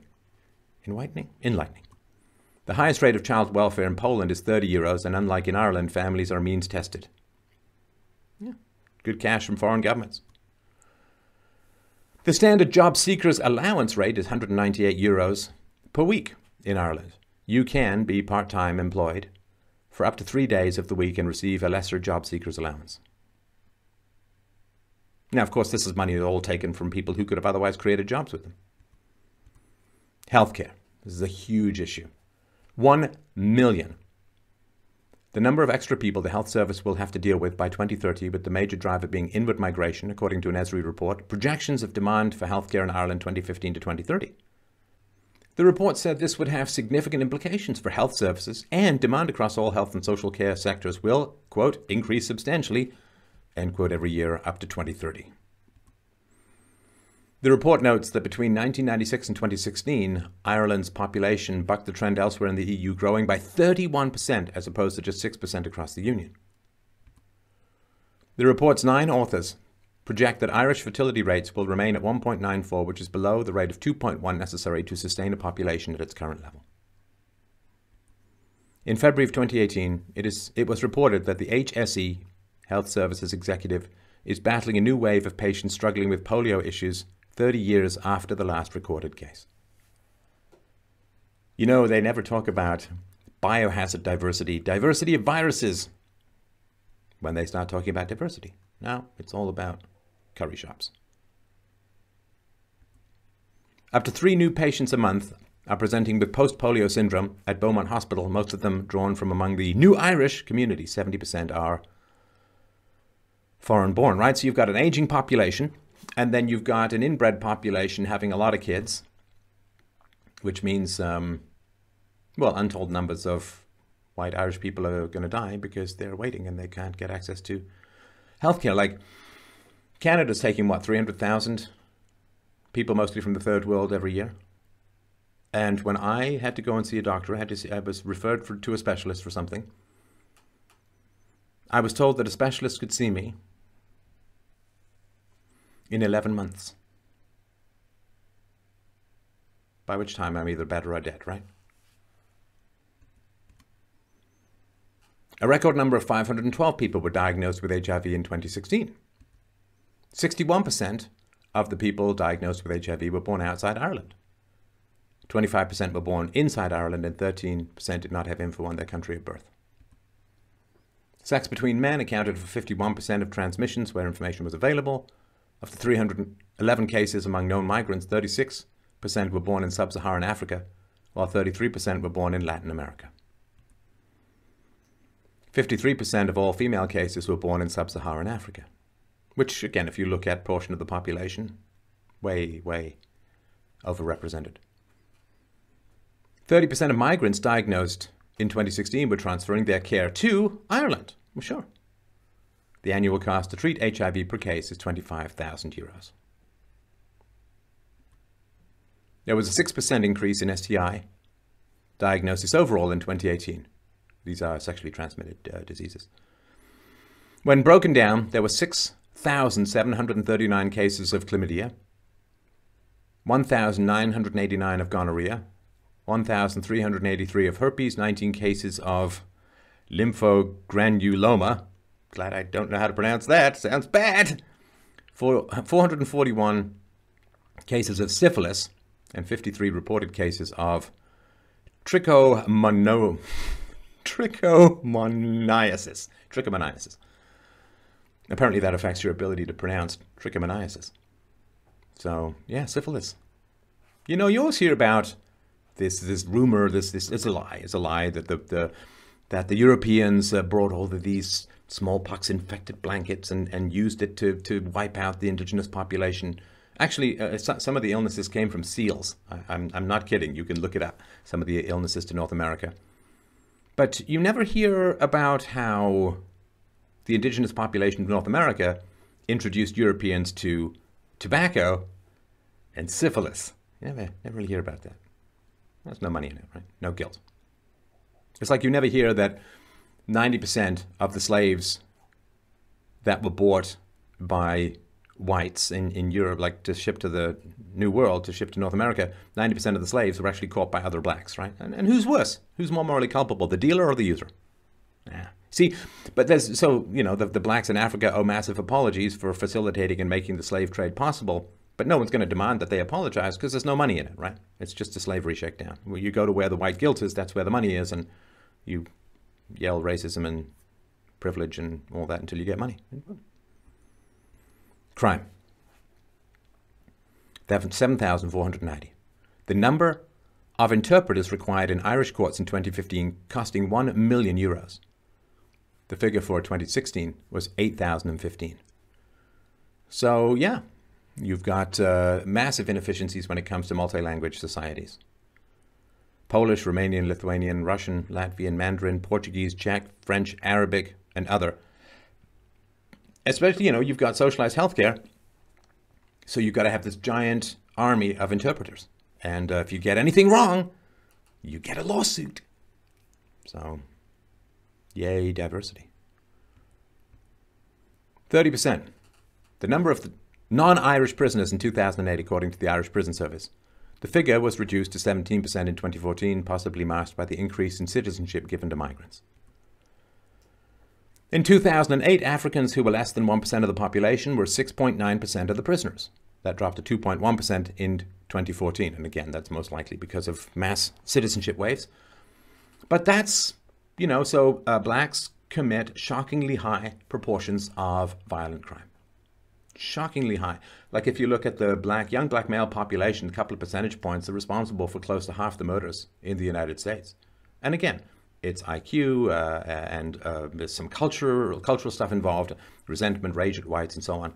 And of course, black assaults on whites are vastly greater than white assaults on blacks. Far many more whites have been murdered over the last few decades by blacks than blacks were ever lynched in the South. And it's appalling. I mean, this is why people stay home. This is why their kids have such a tough time in school. The level of violence among the black community is shockingly high. That's in America. In Africa, it's even worse.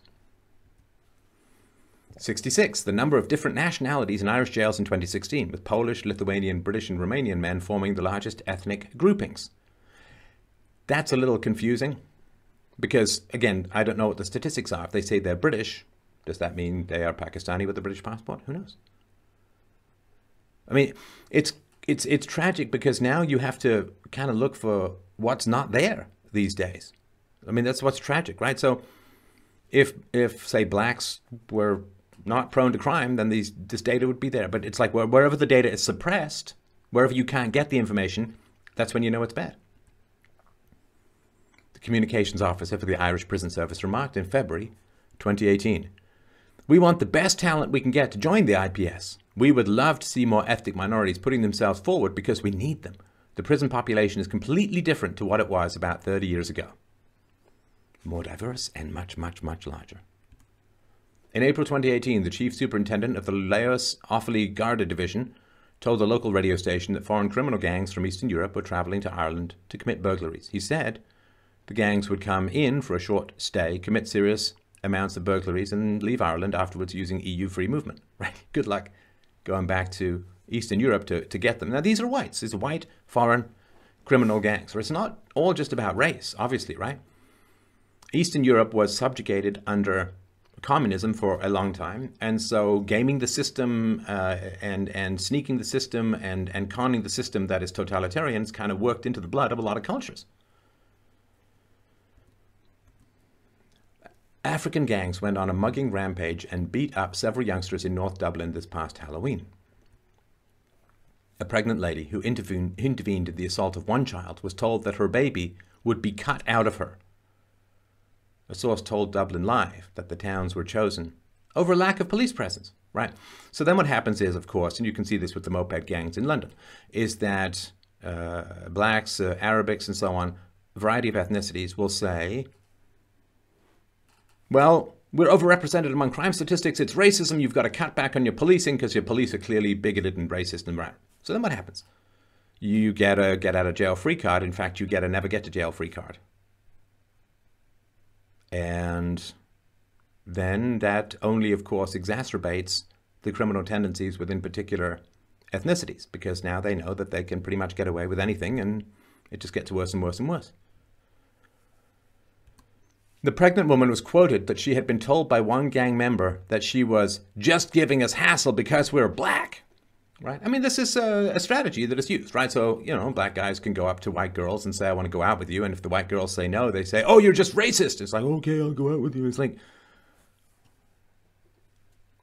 can't have rational discussions because race overwhelms everything. Several locals told how the gangs use social media to organize their rampage, even bragging to their victims online about how easy it is to organize posh bashing sprees. And posh is, Port Albert, Stop at Home. It's wealthier people. The rampage wasn't the first time African gangs in Dublin have organised for violence in a town with no police station. Shoppers had to flee in terror in 2017 in Donabat when 100 gang rivals clashed. African gangs in Dublin. African gangs in Dublin. You can keep repeating it. It doesn't make any more sense no matter how often you repeat it. In January of 2018, the town of Lusk was forced into lockdown when a 100-strong African gang invaded the village, throwing stones at buses and smashing up property. There's a reason Africa is the way it is. It doesn't change when the air gets damper. In West Dublin, Irish vigilantes were suspected of taking matters into their own hands after a number of taxi and delivery drivers were robbed by African gangs, when one home in Tyrrellstown was firebombed twice in the same weekend. Yeah, look, absolutely. No question, this is what's going to happen. There's no question this is what's going to happen. And then it's going to be like white Nazi mobs, KKK mobs attacking poor innocent minorities. If you don't ask people if they want different ethnicities to come in and feed off their tax dollars, if you don't ask people whether they want this kind of diversity, and you force them to pay for it, and you scream at them and try to jail them if they complain about it, people get mad. Of course they do. Of course they do. If there was a country in Africa where white people were swarming in, not working, taking welfare, causing a lot of crime, we would have sympathy for the blacks in that. I would, you would, we would have sympathy for the blacks in the country. They didn't ask for this. The government has been corrupted. It's now acting against the wishes of the citizens. It's inviting people in because they're going to vote for that government. And of course the people are going to get angry. And of course there's going to be blowback, right? You oppress people, and diversity in this method of being implemented is absolutely oppression. You oppress people, they're going to fight back. It's going to happen. And then everyone's going to be like, oh, this is so terrible. Who could have seen this coming? Anybody with half a brain. A 16-year-old who attacked and robbed a delivery man in what a judge described as an extremely vicious and mindless assault was given a 4-year suspended sentence in October 2018. His youth prevented him from being named, but one report revealed his parents had moved to Ireland from the Congo. Right. So there's no doubt in my mind whatsoever, and this has already happened, that people who are perceived to be saying mean things on the internet are going to get longer prison sentences than people who beat up other people, rape women, and so on. When African muggers started targeting the wealthier area of Clontarf, national media reported on the problem for the area. Right? Oh no, it could be affecting, right? Though, and I really do apologize for all this pronunciation. I did do some, I couldn't do it all, or didn't do it all. Though Gardaí, the Irish police, have a low presence in many towns, they have been using sophisticated methods to catch criminals. In November 2018, they used thermal imaging from a helicopter to catch 2 African muggers who had robbed a man with a long steak knife in Lusk after they hid under some brambles during a chase. So there's this horrible thing that's happened in Europe, in the West, in Europe in particular. They looked at America and they said, wow, there's a lot of gun violence. So we're going to ban guns and we're going to import a lot of people from Africa and the Middle East. You couldn't misunderstand, you couldn't misinterpret, you couldn't miss the actual reality more if you had really, really tried. The reality is that America doesn't have a gun problem, it doesn't have a violence problem, it has a black problem with regards to crime, with regards to violence. The statistics are very, very clear. And you can watch my presentations, The Truth About Crime and so on, it's very, very clear. It's not the presence of guns in America that causes the high crime rate. If you normalize by race, whites in America are about as violent as whites everywhere in the world. Whites in Brussels, whites in Ireland, it's about the same. Which means less violent than Hispanics, less violent than blacks, but more violent. Whites are more violent than East Asians and Jews, on average. So Europe looked at America and said, whoa, the problem is guns. So we're going to ban guns. And because they didn't say, well, the issue or the challenge is having a large black and Hispanic population, say, well, we're going to ban guns and import lots of blacks. Which now you have a fairly violent population and a disarmed domestic population. Like, I know it's difficult to talk about this stuff. I understand. Like, I really, really do. I understand. But I was always raised to tell the truth and shame the devil. Tell the truth no matter what. These are facts that we need to deal with, because the consequences of not dealing with them are going to be catastrophic beyond anything that has ever before been experienced in human history, you understand? If we end up with race wars, if we end up with Sharia, if we end up like the rivers of blood, the rivers of blood that were talked about in the past will flow. I mean, it's going to be appalling beyond anything that has ever been experienced before in human history. In 2015, the racial tension in Balbriggan was highlighted on a radio phone-in show after a video of a brawl between black and white school children had gone viral. See, this is the other thing too. I'm sorry about all these asides, but it's important. I don't know how the races could get along if there weren't people constantly talking and setting the races against each other. So primarily leftists, although it happens on the right as well. People saying, well, you're hard done by and your ancestors were stolen from and those whites have privilege and they're racist and they hate you and right? Fomenting all of this hatred. So those people aren't going to stop, which means that multiculturalism is going to always descend into violence because, like, if you have a marriage, it's a good marriage, and you have some friend who starts stirring up a lot of trouble in your marriage and getting you to complain, like maybe you just get rid of that friend and your marriage, but some marriages are going to start to collapse under that weight, right? So I don't know. I don't know how we could get along if people weren't constantly stirring up trouble between the races, but given that they are, it's a reality we have to acknowledge. Well, we don't have to, but we don't.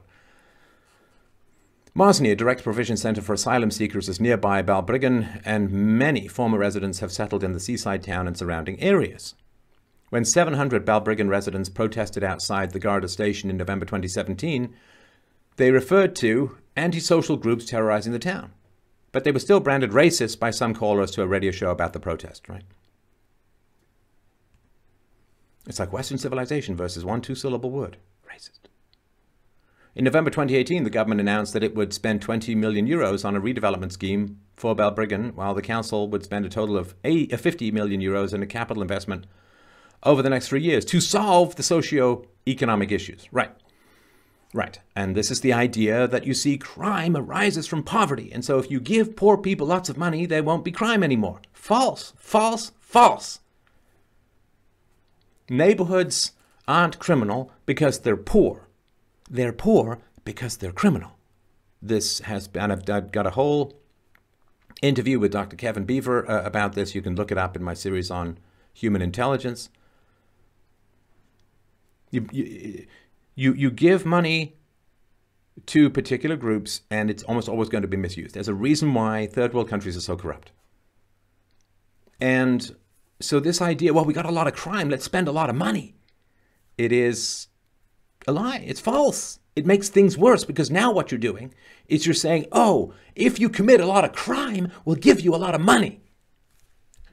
What do you think's going to happen? You pay people stuff. If somebody said to you, I'll give you $1 million to shoplift something, most people would take the million, right? Oh, wait, if I commit crime, I get a lot of money?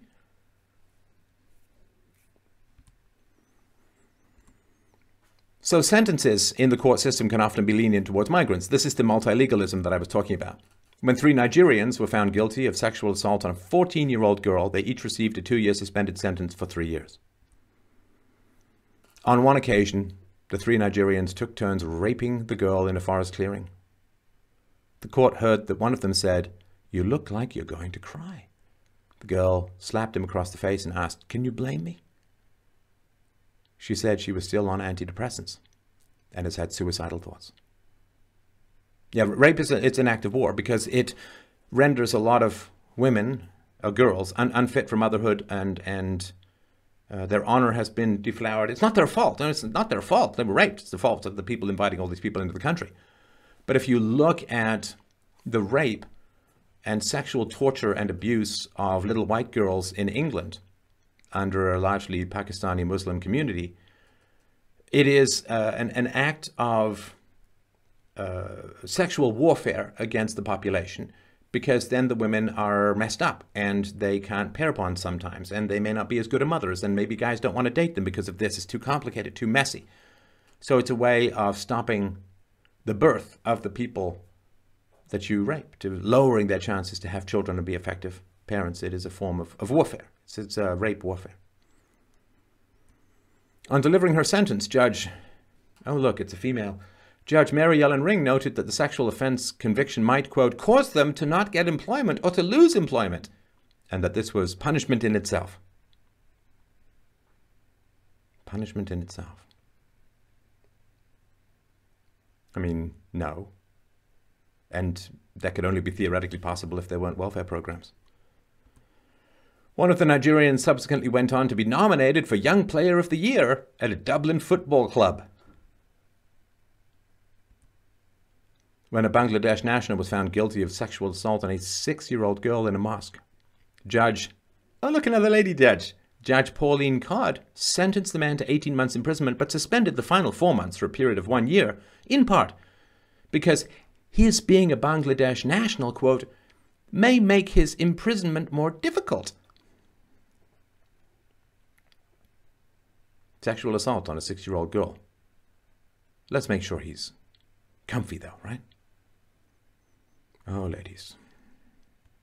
Well, you're not going to be drafted to fight, so indulge yourself away. In May 2013, World Bank figures revealed that 468 million euros in remittances were sent from Ireland to Nigeria in 2011. That is a lot of money. So basically, remittances are you've got some money at the first world country, you send it to your family in the third world country. Now, a lot of this is welfare money. Let's be honest, right? A lot of it is money extracted from the white population at the point of a gun, given to minority populations. Minority populations fire that money overseas. Come on, we know that. Which sort of begs the question, why are people on welfare sending money overseas? Welfare is supposed to keep you from starving. If you have enough money to send overseas, I don't really think you need welfare. And that's why people are sent. This is why they're sent across the Mediterranean. It's why they're sent to the first world, why they're sent on these dangerous journeys, right? So they can get money from the white taxpayers and send it to people overseas.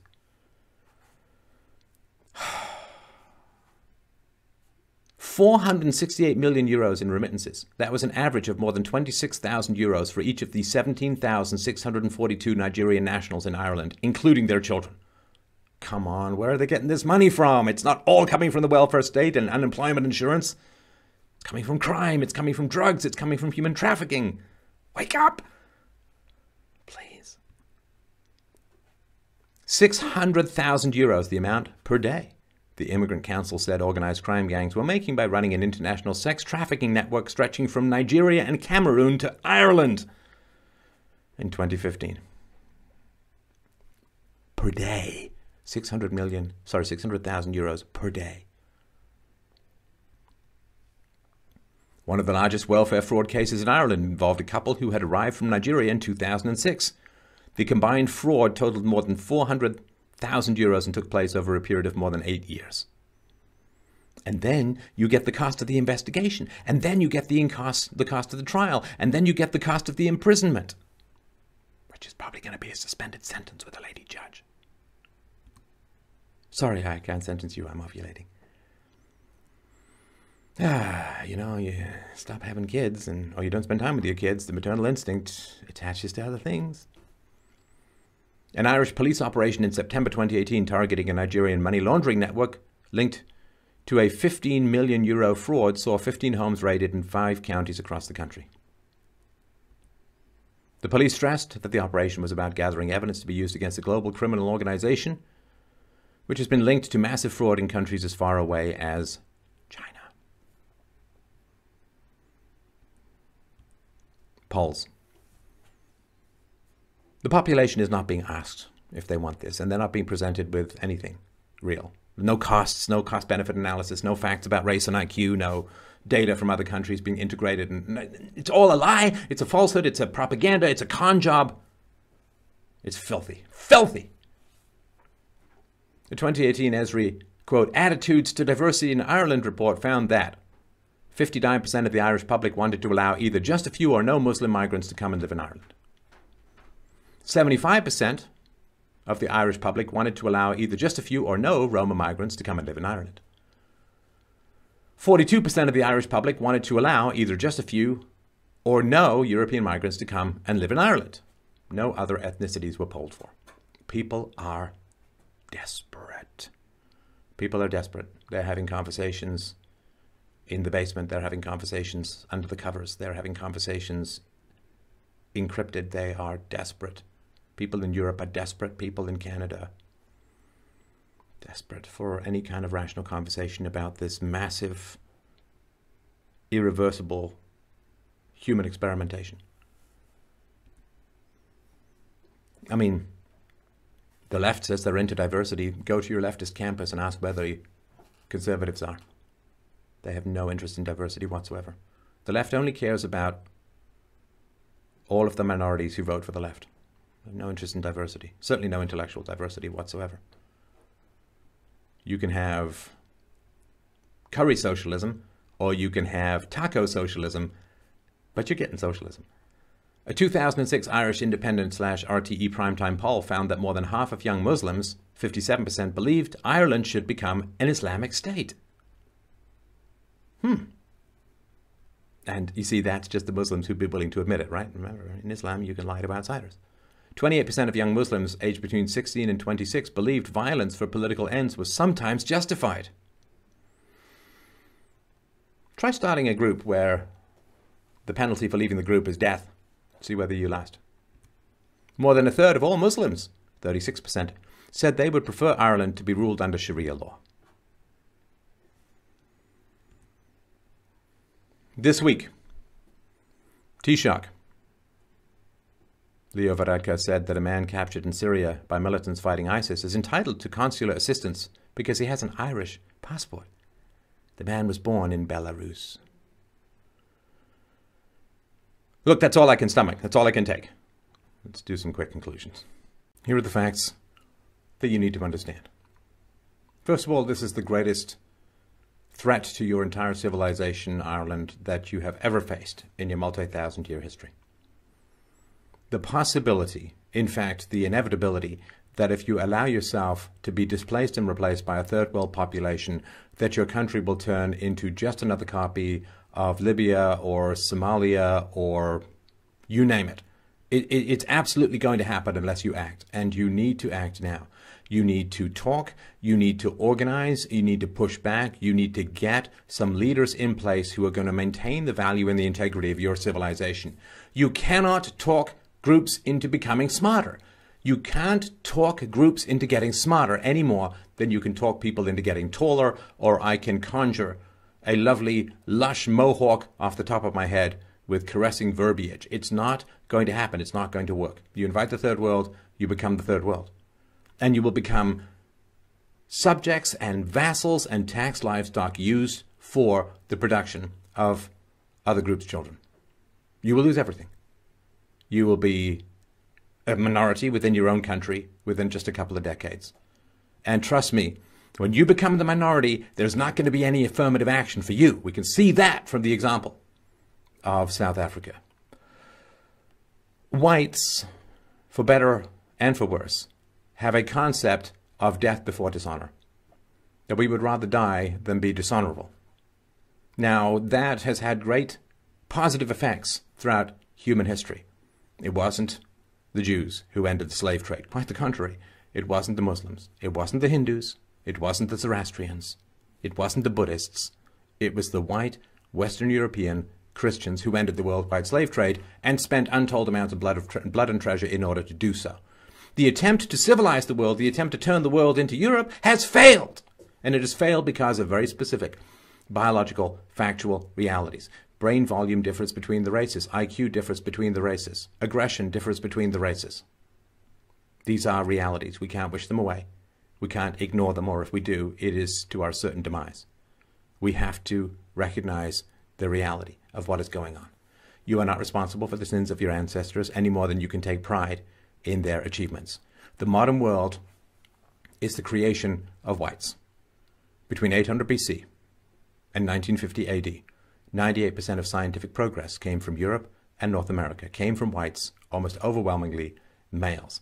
No white males, no modern world. That's the way it works. And if whites lose control of their countries, of their cultures, of their civilizations,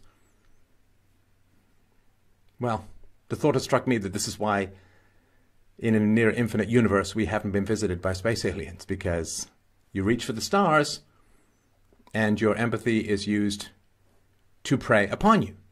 Right? Why is it that Islamic slavery was 200 times worse than the slaves that were taken to North America and taken to America in particular?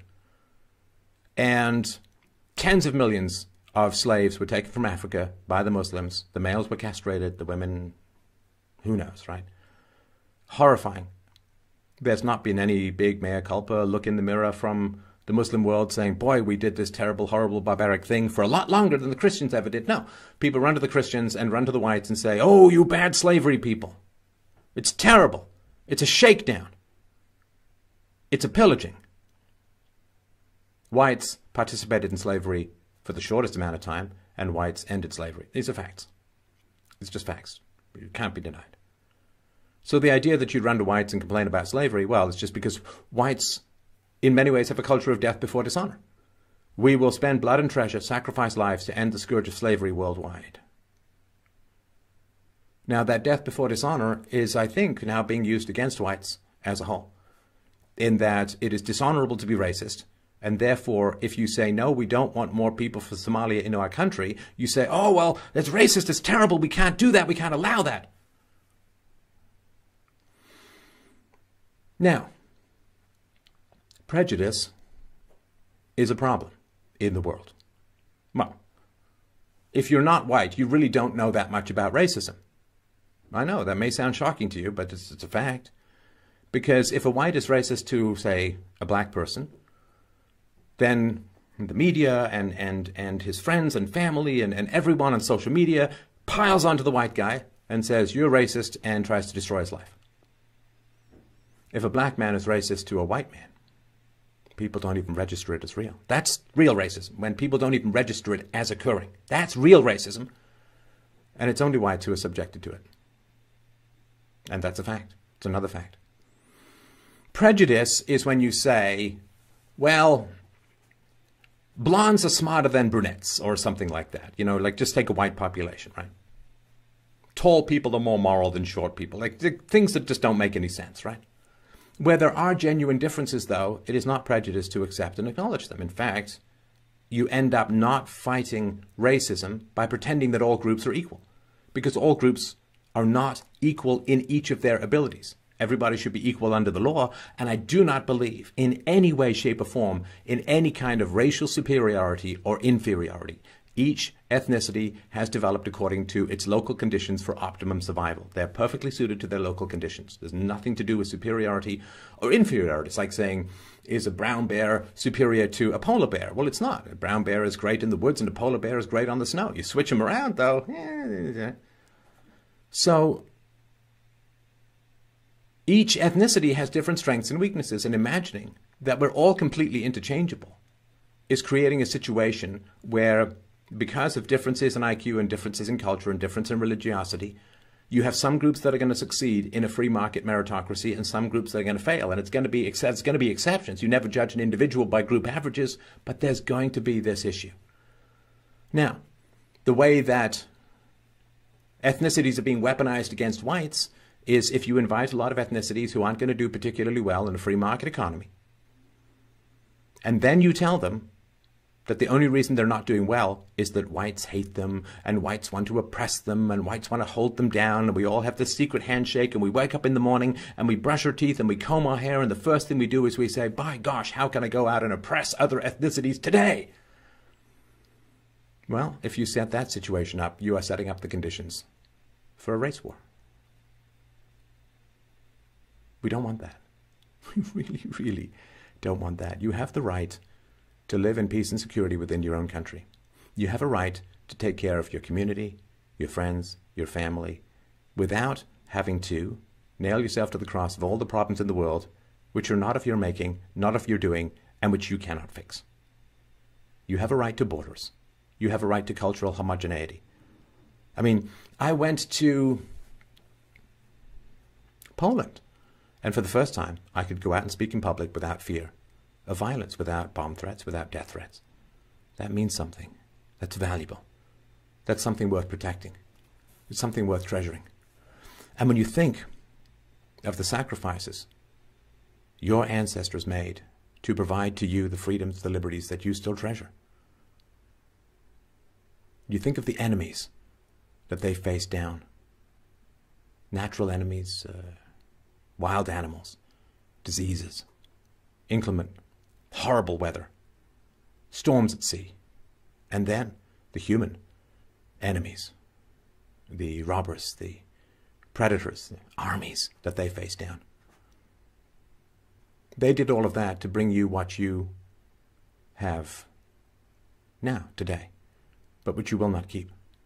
Think of everything that they stood up against to protect their civilization, your civilization. And all you have to do is stand up to one two-syllable word called racism. It's not a real word. It's not a true word. But it is a word that can undo everything that we have.